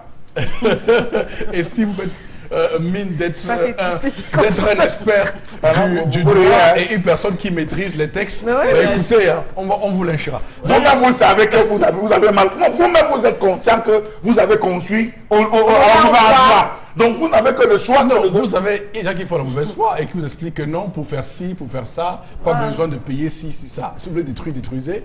Et donc les gens vous disent, ah, d'accord. Et il vient en force pour détruire. Donc ta part. Réagis. Tu ne réagis Alors, pas. Florazé, Réagis vite. on va lire. Quelques réactions? Oui, allez-y. Il y a Boris Bogana sur notre page Facebook, on le rappelle, hein, qui par rapport à la colère de Chalamel, pense que le désordre urbain profite à ceux qui nous dirigent et puis dans le but de se faire aussi beaucoup d'argent et puis en votant des budgets, malheureusement, ce n'est pas pour aider les populations. Fabrice Tchefa qui pense également que le désordre urbain au Cameroun est juste l'accomplissement du mauvais travail de l'État. Jean Flaubert réagit également. Il pense que les autorités font ce qu'on appelle l'ordre dans le désordre. Ils créent le désordre et ils viennent chercher à mettre de l'ordre. D'accord. De quel ordre on parle? Quand vous voyez, regardez nous vous voyez quel ordre là. Il a fait une Le sorte français est d'ironie. compliqué. Il voulait dire que les autorités On a organisent le tous désordre. compris. Mais monsieur Pour Eric prétendre Fopoussi, faire bon, l'ordre. Il crée, voilà. monsieur Eric Crée ce Fopoussi, désordre. regardez coiffe. Oui. Regardez coiffe. Ce n'est pas la publicité. Regardez les voitures, les véhicules qui chargent là-bas. Imaginez-vous entrer de l'entrée d'urgence chez vous. Vous laissez ça traverser quoi? Comment? Regardez en face du commissariat 9e. Non. Le commissaire dort en face du Non, commissariat. restons Ah, un peu- c'est terrible. Restons à Coiffe parce que j'ai un C'est terrible. là-bas. Restons à Coiffe. Et là, c'est un vrai problème. Chaque fois qu'il pleut à Coiffe, il y a une piscine qui se crée là-bas. Je ne sais pas ce qui se passe, mais personne n'a jamais daigné imaginer qu'on puisse faire en sorte que la rigole qui est là-bas On attend puisse la être dégagée catastrophe. et qu'on n'ait plus ce problème-là. Et pendant qu'on fait ça, quand une chose va arriver là-bas, et qu'on en sera ici à pleurer, je pense que nos autorités nous écoutent, nous regardent ce matin, et elles doivent prendre le taureau par les cornes. Monsieur, il faut pousser. Regardez en face du commissariat. C'est très grave. Commissariat nervienne. Le commissaire se brossant les dents, il voit. Il regarde. Les inspecteurs en faisant l'hymne national tous les matins regardent. Quand tu me parles de dire man, n'entre pas dans les affaires ici. Le commissaire qui est là-bas connaît. Il nous connaît, on est reconnu. Allez savoir comment ils sont donc reconnus pour être là, au niveau du château, au niveau des écoles publiques et au niveau de coiffe. À qui est-ce qu'il verse des pots de vin? Les commerces sont... Et puis souvent pour nous burner, pour nous mettre la poudre aux yeux, ils font souvent semblant, de décaler un peu les places de ramassage de véhicules temporaires. Ça veut dire qu'à un moment donné, vous comprenez comment les chauffeurs se refusent de garer à un endroit parce qu'ils estiment que la police est devant. Interdit, oui. Mais ça se fait une fois sur 10. Allez-moi de côté. De côté, alors, mon Dieu, ceux qui vont vers Dakar, ceux qui vont vers les PK, vous allez voir comment ces gars à ce niveau. Parfois, vous voyez même les chauffeurs menaçants en disant que je ne t'ai pas donné. Et si je ne t'ai pas donné, tu veux me parler pourquoi? Tu n'as pas eu ta part. J'ai assisté à une scène comme ça, je t'ai horrifié. Un chauffeur soit dit que tu n'as pas eu. Tu veux encore quoi? Et ce qui m'énerve même devant le gym là, nos mamans du Nord qui vont les archives griller avec les enfants toujours en route. Même si on pouvait un peu faire qu'elles se reculent un peu derrière, tu vois une maman, les mamans qui grillent les archives dans les bouteilles là. Parfois tu viens les trouver avec les bébés au dos, les enfants qui se baladent, qui rampent au goudron. Pour moi, ça me fait mal. C'est même un autre commerce, un autre marché qui vient de naître ici là, à l'école publique. Les biscuits, les croquettes, oui, tout ça. Un accident est arrivé. Ça peut là, on ne parle plus de ça. Moi, ne peux pas. Merci. En quelques secondes, tu peux perdre l'œil sur un enfant et on le prend. Bien sûr. Puis, que tu sois en train d'emballer les arachides, l'enfant ramé pour au goudron, et bonjour la catastrophe. C'est vrai, c'est vrai. Oui. Merci. Alors, on va vous remercier, madame, messieurs, de continuer à réagir sur la page Facebook du 10-12 le Zénith sur les sujets que nous développons sur le plateau. On va, Florazé, rester avec vous, puisque vous êtes très sollicité lorsqu'il est 11h ici chez nous. Oui. Alors, prenez rapidement le chemin de la revue des réseaux sociaux. On vous suit. Trois informations pour cette journée. Oui. Et puis la toute première, on parle naturellement de la rentrée scolaire pour cette date du 3 septembre 2018. Les élèves, écoliers et autres ont pris le chemin de certains établissements scolaires. On rappelle après 3 mois de vacances. Mais il faut quand même rappeler que c'est une reprise qui est fortement menacée aussi dans les régions du nord-ouest et du sud-ouest. On a également la ministre Youssouf Adida qui est également attendue dans la région du nord-ouest pour une visite des lieux. Et puis, on a dans la partie, cette entrée-là, précisément à Mora, Madame Nalova Nyonga, qui est également attendue de ce côté, en lien avec cette rentrée scolaire, qui a donc plusieurs visages. On rappelle que certains parents, familles ont encore apporté beaucoup de difficultés d'accès déjà au manuel scolaire, difficultés même d'accès à certains établissements scolaires. Vous l'avez peut-être constaté dans la ville de Douala, il est très difficile de circuler, mais déjà le constat est fait dans certains établissements scolaires. Ils sont nombreux ces élèves écoliers qui ont pris le chemin de l'école. De quoi mentir le sujet de ce matin, l'histoire du jour. Ouais, c'est vrai que on sent, et ça, on l'avait dit ici lorsque la ministre Nalova Nyonga avait été nommée, qu'avec la rigueur anglo-saxonne, on verrait des lignes bouger, et cela semble aussi impacter d'ailleurs sur la ministre de l'Éducation de base qui en prend elle aussi un peu l'exemple. Donc on est très heureux de constater que la rentrée scolaire ce matin est quasi effective, même si on peut se plaindre de quelques autres tracasseries liées aux inscriptions, mais liées également au manuel scolaire. Non, la rentrée scolaire a toujours été, je veux dire à ce niveau, n'eût été les agressions que nous avons eues dans l'extrême nord avec Boko Haram, à un moment donné, mais le reste du pays était calme. Et à partir d'octobre de 2016, avec la crise dans le nord-ouest et le sud-ouest, et tout le reste du pays, avec, je veux dire, malgré la pauvreté ambiante, la paupérisation du peuple et tout, les parents se battent pour envoyer les enfants à l'école. Bien que mal. Maintenant, dans les 3 régions là, Flora nous apprend qu'elle est allée à l'extrême nord. Je pense que là aussi, la calmie ont commencé à venir. Et il faut peut-être dire quelque chose qu'on n'a pas relevé bientôt, c'est que les hommes en tenue, les militaires de Bir, quand même, se sont substitués aux enseignants. Et il y en a qui ont commencé à dispenser les cours dans certains établissements primaires, dans ces deux zones-là. Donc, on peut penser qu'ils sont venus à famille. Et en fait, ils sont militaires, certes, mais pour beaucoup d'entre eux, ils ont été formés à l'école normale de l'enseignement général. C'est-à-dire qu'ils faisaient partie des instituteurs qui n'avaient pas été recrutés au sein du système éducatif, mais qu'ils ont fait le concours du BIR et ils ont été reçus. Et face à une situation pareille, ils sont venus combler la situation, le vide qui existait. Maintenant, restent les régions du nord-est et du sud-ouest, dans les grandes villes de Douala, donc par exemple Beya, Limbé, Bamenda, peut-être, mais l'arrière-pays alors dans les deux régions, je ne pense pas qu'on puisse parler de rentrée effective. En tout cas, connaissant Madame Nalova Lyonga et sa rigueur anglo-saxonne, je peux vous rassurer que cette question-là est clairement traitée au ministère des enseignements secondaires. Vous verrez dans les jours à venir des actions menées pour cela, parce que l'extrême nord a commencé. Ensuite, il y aura une série d'activités et d'actions qui vont être menées pour clairement rassurer vos inquiétudes ce matin au Robengan. Chalamel, votre lecture. Monsieur Eric Fopoussi, je ne suis pas d'accord avec vous. C'est-à-dire? Ni avec vous, ni avec Bonbon. Pourquoi? Madame la ministre devait discuter avec les chefs d'établissement. Monsieur Eric Fopoussi, la pension a augmenté dans tous les établissements scolaires cette année. Un surplus de 20 000 francs, permettez-moi d'écrire comme tendance, 20 000 francs a été ajouté, d'autres 50 000 francs. Pour cause, le nord-ouest et le sud-ouest sont en train de se vider, les gens viennent fréquenter à Douala. Dans des établissements publics. Je dis dans les établissements, je dis privé ou public, les gens comme se battent. La preuve, on dit qu'il faut envoyer obligatoirement l'argent de l'APE avant d'inscrire l'enfant, monsieur Fopoussi. Comment? L'enfant n'est pas encore inscrit et il paie l'APE. Il paye l'APE, c'est obligatoire. Bon, je vous le dis, c'est obligatoire. Est-ce que c'est normal dans ce pays? On demande à l'enfant de payer obligatoirement d'abord l'APE avant de payer l'inscription. Mais il doit d'abord être considéré comme élève avant de payer le reste. Vous voyez maintenant que c'est vous qui nous amenez. Je l'ai regardé moi aussi. Vous êtes entré en détail. Il a posé la question simple. Est-ce que la rentrée est effective? On a dit oui. Sauf dans certains cas des régions. Donc il n'y a pas... J'ai dit donc, maintenant la rentrée se fait avec des records, avec des parents pauvres. Mais c'est ce que nous avons dit.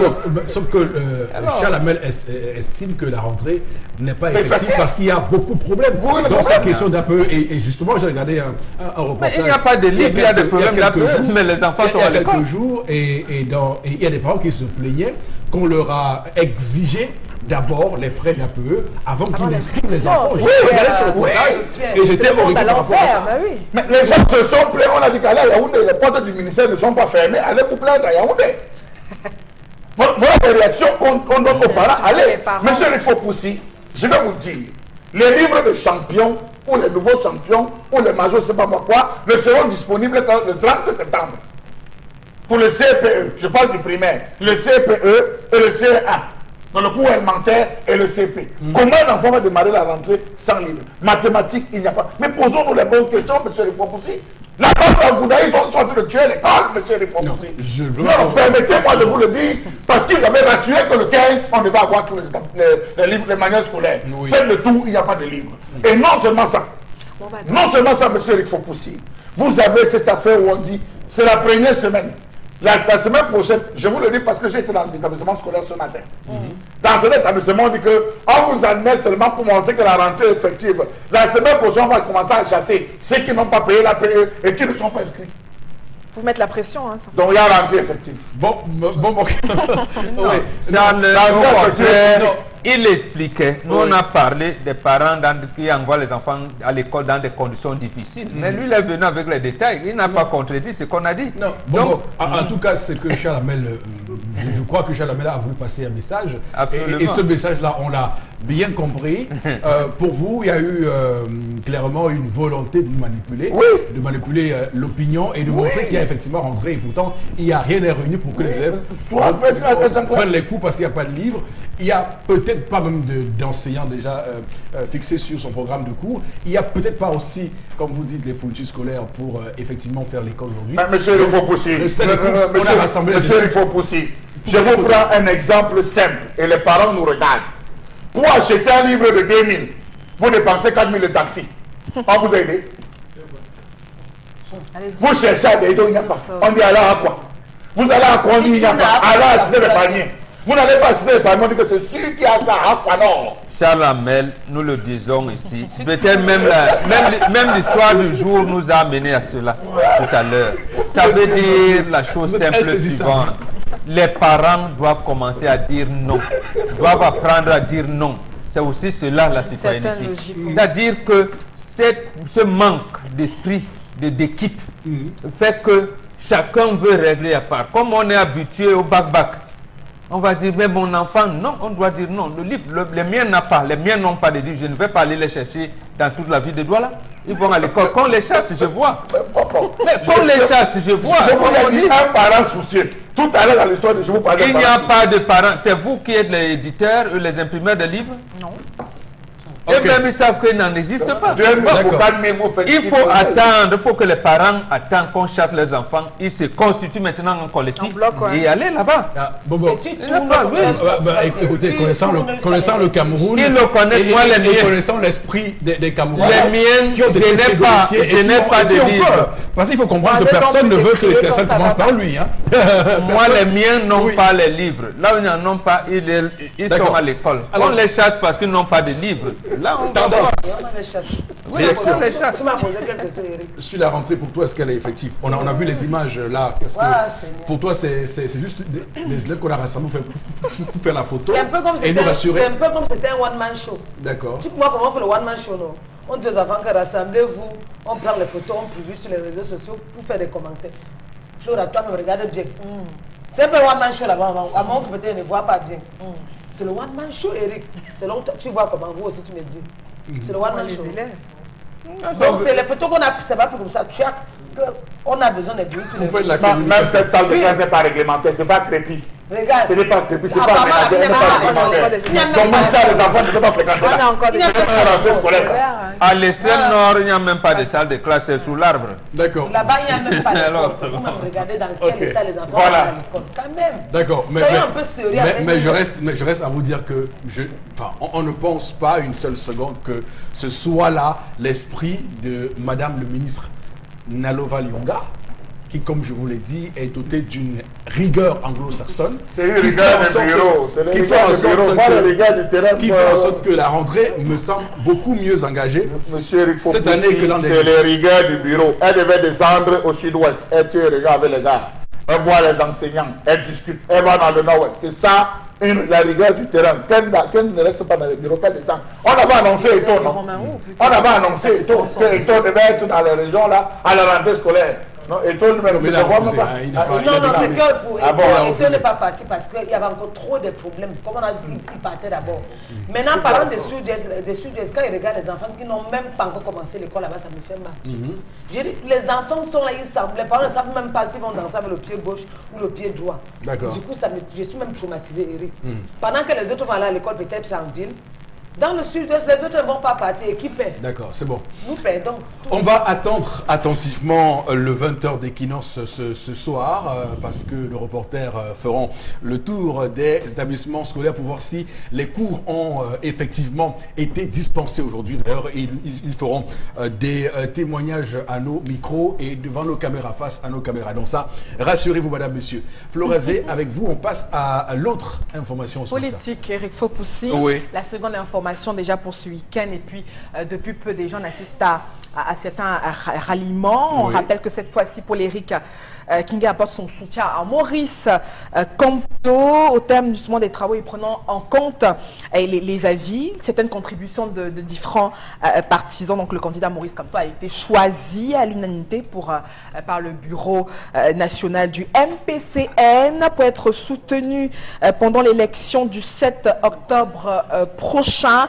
On rappelle également qu'à côté de ce ralliement, on a le Mani de mon soutien qui soutient également à Akere Mouna, et puis deux informations qui sont décelées de ce communiqué qui a été donc décidé que la formation politique prendra part au scrutin du 7 octobre prochain. On a également le Manidem qui apporte son soutien au candidat Akere Mouna investi par le FPD. On se souvient qu'il y a quelques jours aussi, c'est l'Union des populations du Cameroun avec la faction d'Issa Abiba qui avait décidé de se joindre avec l'ensemble de ses partisans à la candidature d'Akere Mouna. Ça bouge un tout petit peu, donc on ne va pas s'ennuyer au cœur même de cette élection présidentielle pour le prochain scrutin. Donc que dire alors de ces différents ralliements? Est-ce que c'est encore un poids lourd pour certains candidats, Akere Mouna, Maurice Kamto? Les internautes sur la toile s'interrogent, Eric Fopoussi.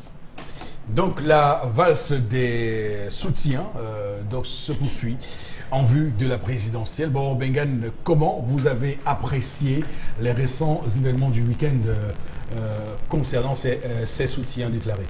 Non, pas seulement du week-end. Depuis que le jeu 20 s'est rallié à Paul Biya et en plus tout ce qui se passe, c'est un processus normal. Non, hein? Précisément pour Eric Kingé, qu'est-ce que ça va changer pour Maurice Kamto? Non, Paul-Éric Kingé a quand même un certain crédit dans le Mungo. Il a été élu, c'est l'un des maires qui avait été élu au RDPC sans fraude. Là, il faut le reconnaître. Et même son emprisonnement lui a encore apporté plus de crédit. Et là, je pense que le MRC va engranger là quelques bons points. Mais en attendant, parce que ce territoire-là, je parle du Mungo, jusque dans le Hongkam, et peut-être partir de Bana, il y a un certain Pierre Kwemo. Bon, voilà les deux ténors qui tiennent, plus le SF qui tiennent l'UMS. Voilà, cette partie-là. Et Pierre Kwemo se penchera pour qui? Je n'en sais rien. Mais là, je ne sais pas. En tant que transfuge de ce parti maintenant, Bon, Yebga, le président du Manidem, comme l'a fait la présidente de l'UPC dernièrement, c'est aussi un soutien à Akere et à Akere Mouna. Mais là, ça pourrait poser un problème si on fait la première analyse en se disant que Akere, c'est un enfant de Sérail et que Yebga dirige un parti de gauche. Et tout comme Abiba, là on pourrait dire qu'on ne voit pas bien les approchements idéologiques. Mais on peut quand même aussi se rendre compte qu'un fils d'un bourgeois peut se retrouver dans un parti de prolétaires, ça arrive. On a vu Régis Debré être le conseiller de Che Guevara à Soumaki. Imaginez le fils d'un ministre de l'Intérieur qui va aider une position armée quelque part. Donc, il peut changer. Je ne sais pas qui est Akere parce qu'il n'avait pas été militant d'un parti politique. Et même le parti qu'il a investi, on ne connaît pas. Peut-être il y a des rapprochements avec les partis de gauche et qu'il peut changer. Donc, des soutiens viendront au fur et à mesure. Mais là, le vrai que je voudrais, c'est qu'il y a au moins 3 partis de l'opposition là, parmi les 8 qui s'unissent. Alors, bon, malheureusement, on n'a pas beaucoup de temps, mais juste un petit peu, Chalamel, est-ce que vous comprenez ceux qui pensent qu'il y aurait des visées financières derrière ces ralliements? Monsieur, il faut poser, vous pensez que c'est gratuit de dire que je vous suis, c'est idéologique. Il y a des compensations, c'est Bombo qui saura quel terme employé, mais il y a toujours des compensations qui accompagnent. Mais pour faire sérieux, quand même, monsieur Rifopoussi, je pense que, je prends le cas du Manidem, où à peine on a parlé d'un ralliement, ils ont parlé d'un ralliement avec Akere Mouna, à peine aussi Anissé Kane a fait une sortie pour dire que lui n'est pas dans ses affaires, le Manidem ne se reconnaît pas. D'ailleurs, ils ont reconstitué un bureau, je ne sais pas si Bombok, ils ont dit qu'ils ont un bureau qui a été reconnu par Tangandi. Non, il faut dire que leur parrain, Tangadi, a connu le Congrès. Non, je n'ai pas dit parrain, maman, je dis qu'il a C'est aussitôt... lui-même qui l'a dit. Il a aussitôt validé. Il a aussitôt validé. Donc, au sein du Manidem, on est déjà divisé d'un côté et avec la depuis au moins 2 ans. Ok, on va sortir avec ça. Juste un petit mot pour Tendance parce qu'on est pris dans le temps vraiment. J'ai déjà répondu à la deuxième question, Eric. Oui. J'ai répondu à la question de la rentrée scolaire. Donc, en politique. La politique. La politique. Tu veux qu'elle qu'elle ait des problèmes avec les gens. D'accord, ok. Alors, Florence, c'est vraiment en clôture en quelques secondes. Vraiment. Bon, oui, hein, on a tous peut-être assisté à des images tout effroyables hein, sur la route Niala, Château-Rail et tout. Donc des images insoutenables qui ont choqué pratiquement le Cameroun. Et surtout, on avait des gros porteurs qui ont carrément été submergés. Et même tout de suite aussi, sur cette voie, on a eu l'implication du génie militaire, ce qui a quand même permis à certains, la population de ce côté, de se rendre dans leur activité aujourd'hui. Puis pour les élèves également, de sortir de là paisiblement. Mais en tout cas, la situation est plutôt critique sur cet axe. On est à Château. Et même quand on revient sur la voie de l'Obaba, c'est terrible.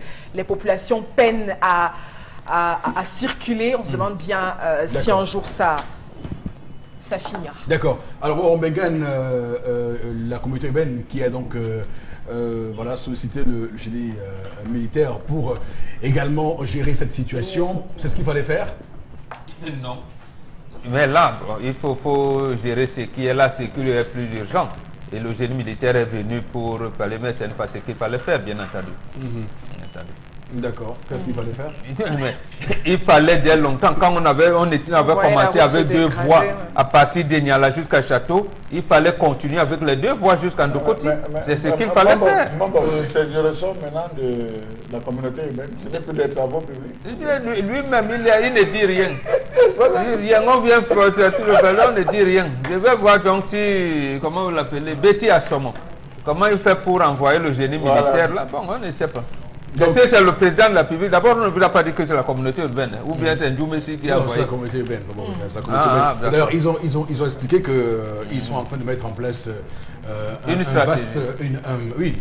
vaste stratégie pour que nos routes soient beaucoup plus durables à Douala. Ça aurait été plus facile peut-être de mettre les wagons qui prennent les gens là à partir de Japoma, qui les convoient jusqu'à Ndokoti, parce que là où il y a au moins 3 lycées, les établissements primaires, on ne les compte pas. D'accord. Donc, ceux qui vont au travail et tout, fallait permettre de bien travailler. Donc, la communauté urbaine qui prévoit donc de mettre les pavés progressivement dans la ville, mais également les dalettes parce que le bitume, semble-t-il, n'adhère pas facilement au sol sablonneux et côtier de Douala. On va, madame, monsieur, mettre un terme à cette revue des réseaux sociaux et basculer au plateau B pour retrouver Constylamine en ce début de semaine, toujours en forme. Constylamine, bonjour et bienvenue.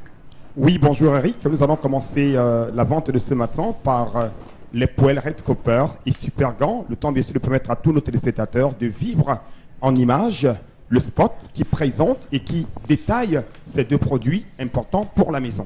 Est-ce que la nourriture colle constamment à votre poêle? Fatigué de frotter, gratter et d'abîmer vos poêlons? Eh bien, j'ai la solution. Bonjour, ici Cathy Mitchell, avec ma nouvelle poêle Red Copper. Cette poêle révolutionnaire est faite de céramique non collante et de cuivre super solide.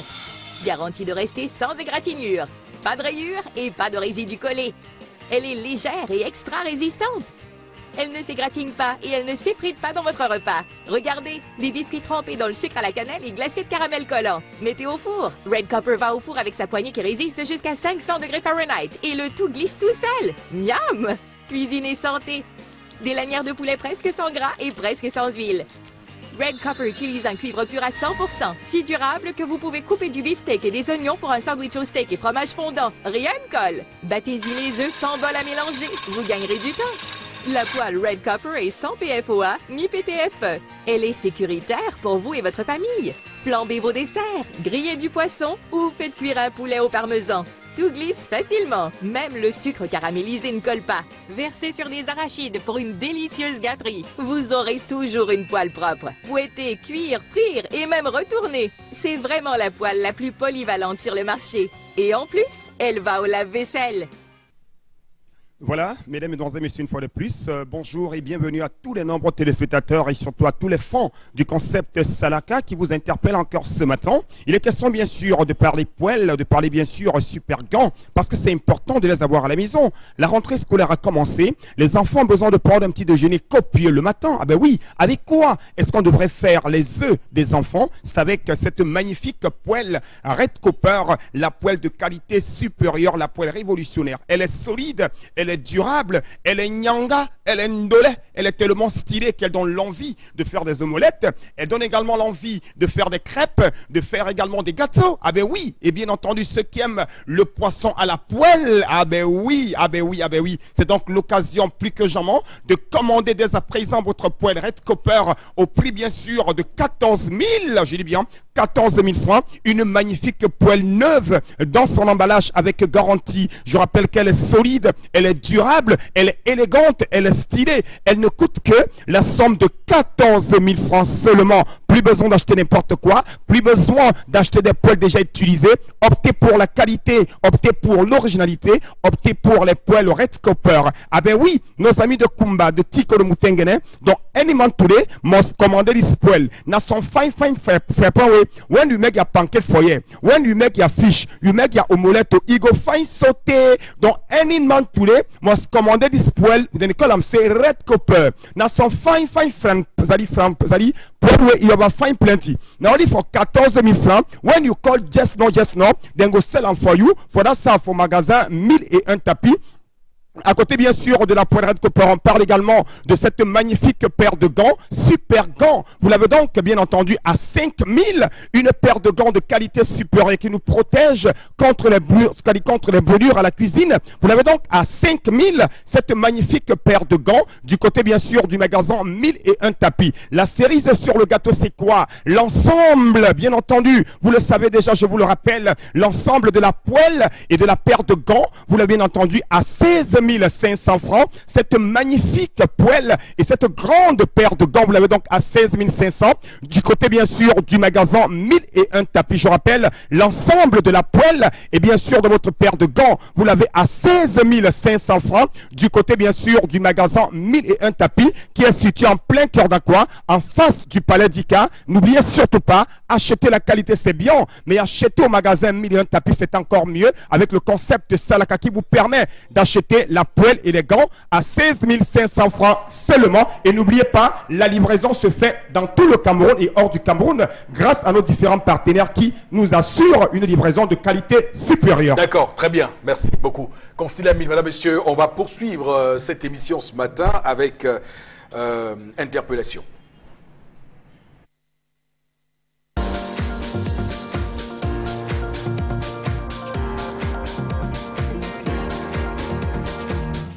Dans notre développement.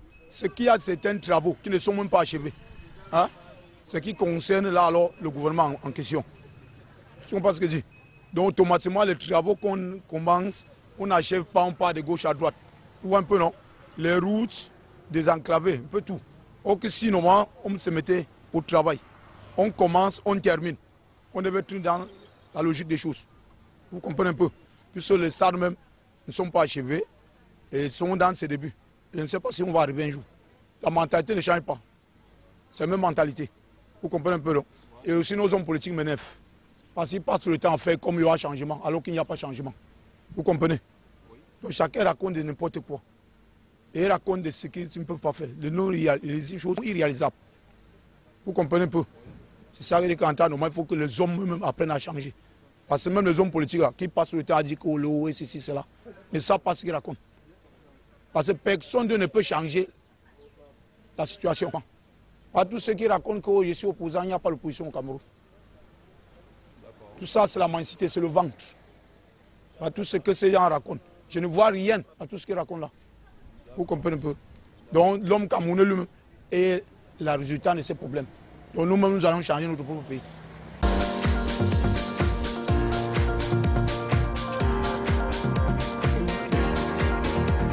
Voilà, nous comprenons beaucoup ce matin de la situation du Cameroun. Bengan, réaction suite à ce qu'a développé le compatriote? Non, deux petites choses. La première, je commence par la fin.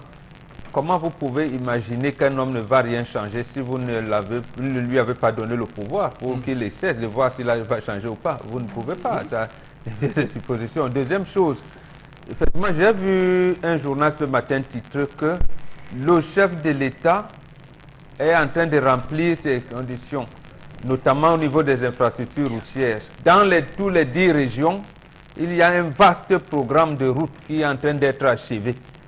Ou un ministère. Donc, je me demande réellement qu'on n'a pas cité le problème. Donc, il faut se dire que le constat est clair.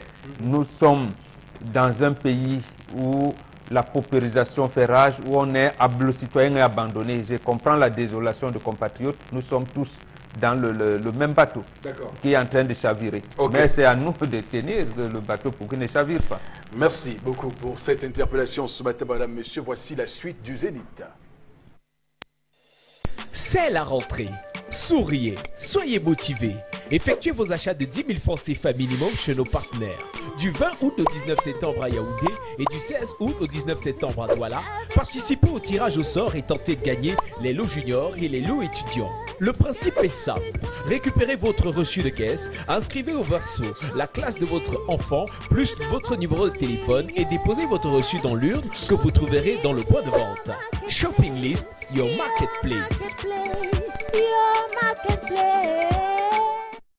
Madame, messieurs de Shopping List, et pour en parler, Ouliane Zangué, responsable commercial, mais également Larissa Nomo, qui est chargée du marketing et la communication. Alors, bonjour à vous, bienvenue. Bonjour Eric et merci.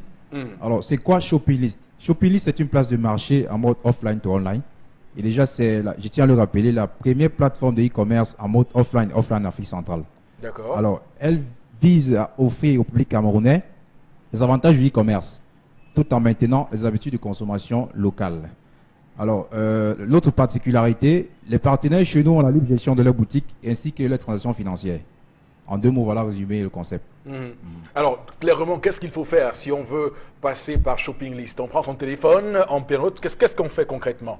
Alors, déjà, la visibilité que nous créons, c'est pour la boutique du partenaire. D'accord. Alors, Shopping List est en back-office. C'est le partenaire que les clients appelleront pour passer des commandes. Soit ils ont la possibilité de se rendre directement sur le lieu de vente pour faire l'achat, ou à défaut, rester à la maison, passer un coup de fil au partenaire, être livré par un prestataire de livraison avec lequel nous travaillons. Mais l'argent est reversé au partenaire. Shopping List n'encaisse aucun franc CFA. Donc Shopping List, c'est quoi? C'est une application? C'est un site internet? C'est quoi? C'est une plateforme tout simplement qui crée de la visibilité, qui référence les boutiques des partenaires et voilà. D'accord, ok. C'est vrai. Alors, quelle action menez-vous pour vous faire connaître donc? Bonjour Eric, Nomo Larissa. Les actions de communication que nous menons actuellement, elles sont diverses. Nous menons, puisque notre produit est en ligne, effectivement, comme l'a précisé mon collègue, nous sommes plus présents sur la toile. Et nous menons des campagnes de communication axées sur la rentrée scolaire, comme celle en cours actuellement, des campagnes d'affichage dans les aéroports de la ville de Yaoundé et de Douala. Également des campagnes d'affichage sur les grands supports de la ville de Yaoundé et de Douala. Donc, comme vous pouvez le constater, nous sommes actuellement en pleine campagne. D'accord. Et en cette période de rentrée scolaire, quelles actions menez-vous pour accompagner vos partenaires? Oui, comme je l'ai dit, nous sommes en pleine campagne. La campagne s'appelle rentrée scolaire. Elle s'étend du 16 au 19 septembre dans les villes de Yaoundé et de Douala. Et nous avons de nombreux partenaires qui nous accompagnent. La librairie EcoBook située à l'Académie Aqua, la librairie papeterie qui est située à Aqua, face Cheval Blanc, la librairie papeterie Nono que vous connaissez très bien située à la direction des impôts. Également une maison de couture nous accompagne pour la confection des tenues la rentrée scolaire de nos bouts de chou. Cette maison de couture s'appelle Sidou Fashion Confection. Bon, pour associer à cette action de communication, nous avons mis sur pied un jeu concours. Le principe est simple. Vous effectuez un achat de 10 000 francs minimum chez les partenaires que je viens de citer. Vous inscrivez votre nom plus votre contact téléphonique au dos du ticket. Vous le déposez dans l'urne présente sur le lieu de vente. Le tirage au sort est prévu sur le plateau émission. Notons bien les parents, le lot à gagner, c'est un sac complet adapté au niveau scolaire de votre enfant. D'accord. Larissa, alors c'est quoi l'avantage pour quelqu'un de passer par Shopping List? L'avantage que vous avez en passant par Shopping List, c'est que nous vous mettons directement en contact avec le vendeur. Nous n'intervenons pas dans la transaction. Donc, vous contactez le vendeur lorsque vous voyez le produit sur le site. Vous convenez de l'accord avec l'acheteur, avec le vendeur. Il vous dit si vous souhaitez être livré, vous convenez de l'accord en question et vous faites livrer. D'accord, ok. Donc Shopping List vous facilite la vie au final. Merci beaucoup. Votre numéro de téléphone et déposez votre reçu dans l'urne que vous faites vos achats de 10 000 francs CFA minimum chez nos partenaires. Du 20 août au 19 septembre à Yaoundé et du 16 août au 19 septembre à Douala, participez au tirage au sort et tentez de gagner les lots juniors et les lots étudiants. Le principe est simple. Récupérez votre reçu de caisse, inscrivez au verso la classe de votre enfant plus votre numéro de téléphone et déposez votre reçu dans l'urne que vous trouverez dans le point de vente. Shopping List, your marketplace. Retour donc sur le plateau du 10-12, le Zénith sur Equinox Télévision, mesdames, messieurs, du lundi au vendredi entre 10h et 12h avec, pour la suite, Consilamine qui nous revient pour nous parler du Vombio Oméga 3. Alors, Consilamine, bienvenue à nouveau. Hein. Oui, bienvenue Eric, une fois de plus, bonjour à nos nombreux téléspectateurs. Un seul conseil, chers téléspectateurs, bien vouloir contrôler de temps en temps votre taux de glycémie, bien vouloir respecter votre régime alimentaire et surtout éviter le stress, éviter de vous encombrer, éviter de prendre des engagements qui vont vous amener à avoir l'AVC demain après demain, parce qu'aujourd'hui, il est question, bien entendu, chers téléspectateurs, de contrôler son régime alimentaire, de contrôler de temps en temps sa glycémie et surtout, d'avoir une tête libre et surtout moins encombrée. Alors, ce matin, je parle encore de ce complément alimentaire, l'oméga 3. Ce complément alimentaire, pas comme les autres, c'est un complément alimentaire qui nous permet, bien entendu, de réduire les complications du diabète. Le Vombio oméga 3 permet également, bien entendu, de prévenir les AVC. Le Vombio oméga 3 permet également de réguler le taux de cholestérol dans le sang.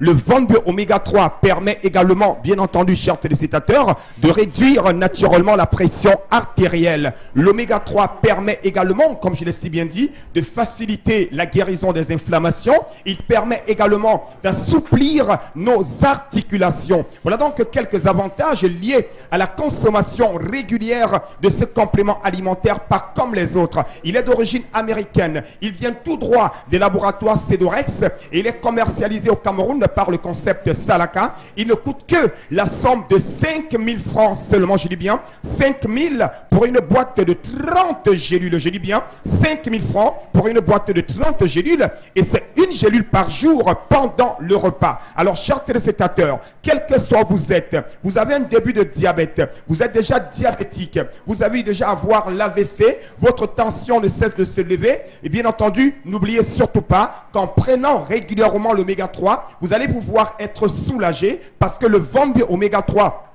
permet de réduire, comme je l'ai si bien dit, les complications du diabète. Il nous permet, il prévient les AVC, il régule le taux de cholestérol dans le sang, il réduit naturellement la pression artérielle. Également, ceux qui ont les problèmes de crampes, on a vu des autres des téléspectateurs qui ont des problèmes de crampes il y a de cela plusieurs années, mais avec l'oméga 3, ils sont très heureux aujourd'hui. Voilà pourquoi j'invite massivement tous nos téléspectateurs à se rendre du côté bien sûr du magasin 1001 tapis. Nous sommes situés en plein cœur d'Aqua, en face du Palais d'Ika. Et ceux des téléspectateurs qui n'ont pas le temps de venir au magasin, il suffit tout simplement de nous appeler et vous serez livrés grâce à nos différents partenaires. Alors n'hésitez surtout pas, je rappelle le prix, il est de 5 000 francs pour une boîte de 30 gélules. 5 000 pour une boîte de 30 gélules. Comme dirait quelqu'un, Rick, prévenir vaut mieux que guérir. Et je ne saurais partir ce matin sans dire merci à l'un des premiers clients du concept Salaka, monsieur Tiama Aaron, qui nous écoute en ce moment. Merci à vous, monsieur Tiama Aaron, grand client du concept Salaka et surtout partenaire majeur de ce concept. Merci beaucoup, monsieur Aaron, et très bonne semaine. Constilamine. Imbattable. Alors, Florazé, avec vous, on va prendre les autres réactions par notre page Facebook ce matin. Oui, il y a Rudy, la fleur qui rit. Le laxisme des autorités est à l'origine du désordre urbain. Dans une ville comme Bafoussam, on préfère construire les marchés publics au lieu de les organiser. Donc c'est Rudy à Bafoussam qui réagit. Autre réaction ce matin par rapport à voilà, il y a l'opposition de Jean Flaubert qui réagit en proposant que l'opposition pourra présenter un candidat unique. En fait, le grand problème, c'est qu'on est en face des chefs bandits, donc condamnés à mourir. Hein. Voilà. Il dit, très chers concitoyens, donc c'est Dieu seul pourra nous sortir donc de cette situation. Ça c'est faux. Dieu n'est pas. Si vous ne vous battez pas, Dieu ne va pas vous aider. Il n'y aura pas une assemblée des anges et des saints au ciel qui va décider qu'à partir du 8 novembre, le Cameroun sera un pays émergent. Donc c'est quoi? Aide-toi, le ciel t'aidera? Absolument. On va quand même accompagner par les prières. Non, vous ne pouvez pas prier plus que les Palestiniens. Ils sont terrorisés depuis là. L'Allemagne est arrivée là parce qu'elle a beaucoup prié. Non, j'ai un ami. Et vous prenez alors un exemple, mon Dieu. Mais il faut que les l'Allemagne ne tient pas la locomotive de l'Europe parce qu'elle a prié. D'abord, elle avait perdu les 2 guerres mondiales, les 2 grandes. Et lorsque De Gaulle gagne la guerre, la 2e guerre mondiale, De Gaulle a dit quoi? Alors qu'on vient de lui donner l'argent des Américains, il dit aux Américains, laissez-moi tranquille, je n'entre pas à l'OTAN, je vais là avec Konrad Adenauer. Alors que c'est lui qui a gagné la guerre, mais c'est lui qui s'est déplacé vers l'Allemagne. Parce qu'ils n'ont pas prié, parce qu'ils venaient d'ailleurs de se tuer. Vous ne pouvez pas faire la guerre, tuer des millions de gens et prendre la tête de l'Europe, surtout les Juifs, il a même pris tuer le peuple de Dieu. Non, travaillons, laissons, ce ne sont pas les opposants. Les opposants sont là pour porter de nous, parce que nous sommes au moment de la démocratie représentative. Tout le monde ne peut pas siéger au Palais de l'Unité ou au Sénat. C'est tout. Mais c'est nous les Camerounais qui devons leur dire non, c'est pas là, tel projet n'est pas bon, vous mentez, tel ceci. Mais surtout, on a le bilan de celui qui a mal travaillé. On le sanctionne. Très bien. Je retiens juste l'exemple pris. Florazé, vous ne priez pas plus que les Palestiniens. Et on voit comment Israël terrorise la Palestine, qui est un État sans territoire. On va pas cesser de prier. Et oui, justement, il y a Cabrel oui, allez-y, Florazé. Qui est d'accord avec Ted Mabok. Il dit que la Bible dit également que aide-toi et le ciel t'aidera. Donc parlons de cette alliance, ça n'est que superficielle et ça ne fait pas sérieux. D'accord, merci beaucoup. Même s'il y a quelqu'un qui a dit que l'alliance de Paul Rekingé dépasse de très loin l'alliance Abiba Issa et Yebga réunis. Donc voilà, on commence déjà à faire la taille, on commence à faire les tailles des alliances. Des alliances, oui. Voilà. Merci beaucoup à vous, mesdames, messieurs, d'être restés fidèles sur Equinox Télévision. Nous sommes donc sur le point de refermer ce chapitre de ce lundi matin. On va se dire à demain lorsqu'il sera 10h. Rediffusion de l'émission à 1h, heure du Cameroun. Que Dieu bénisse le Cameroun.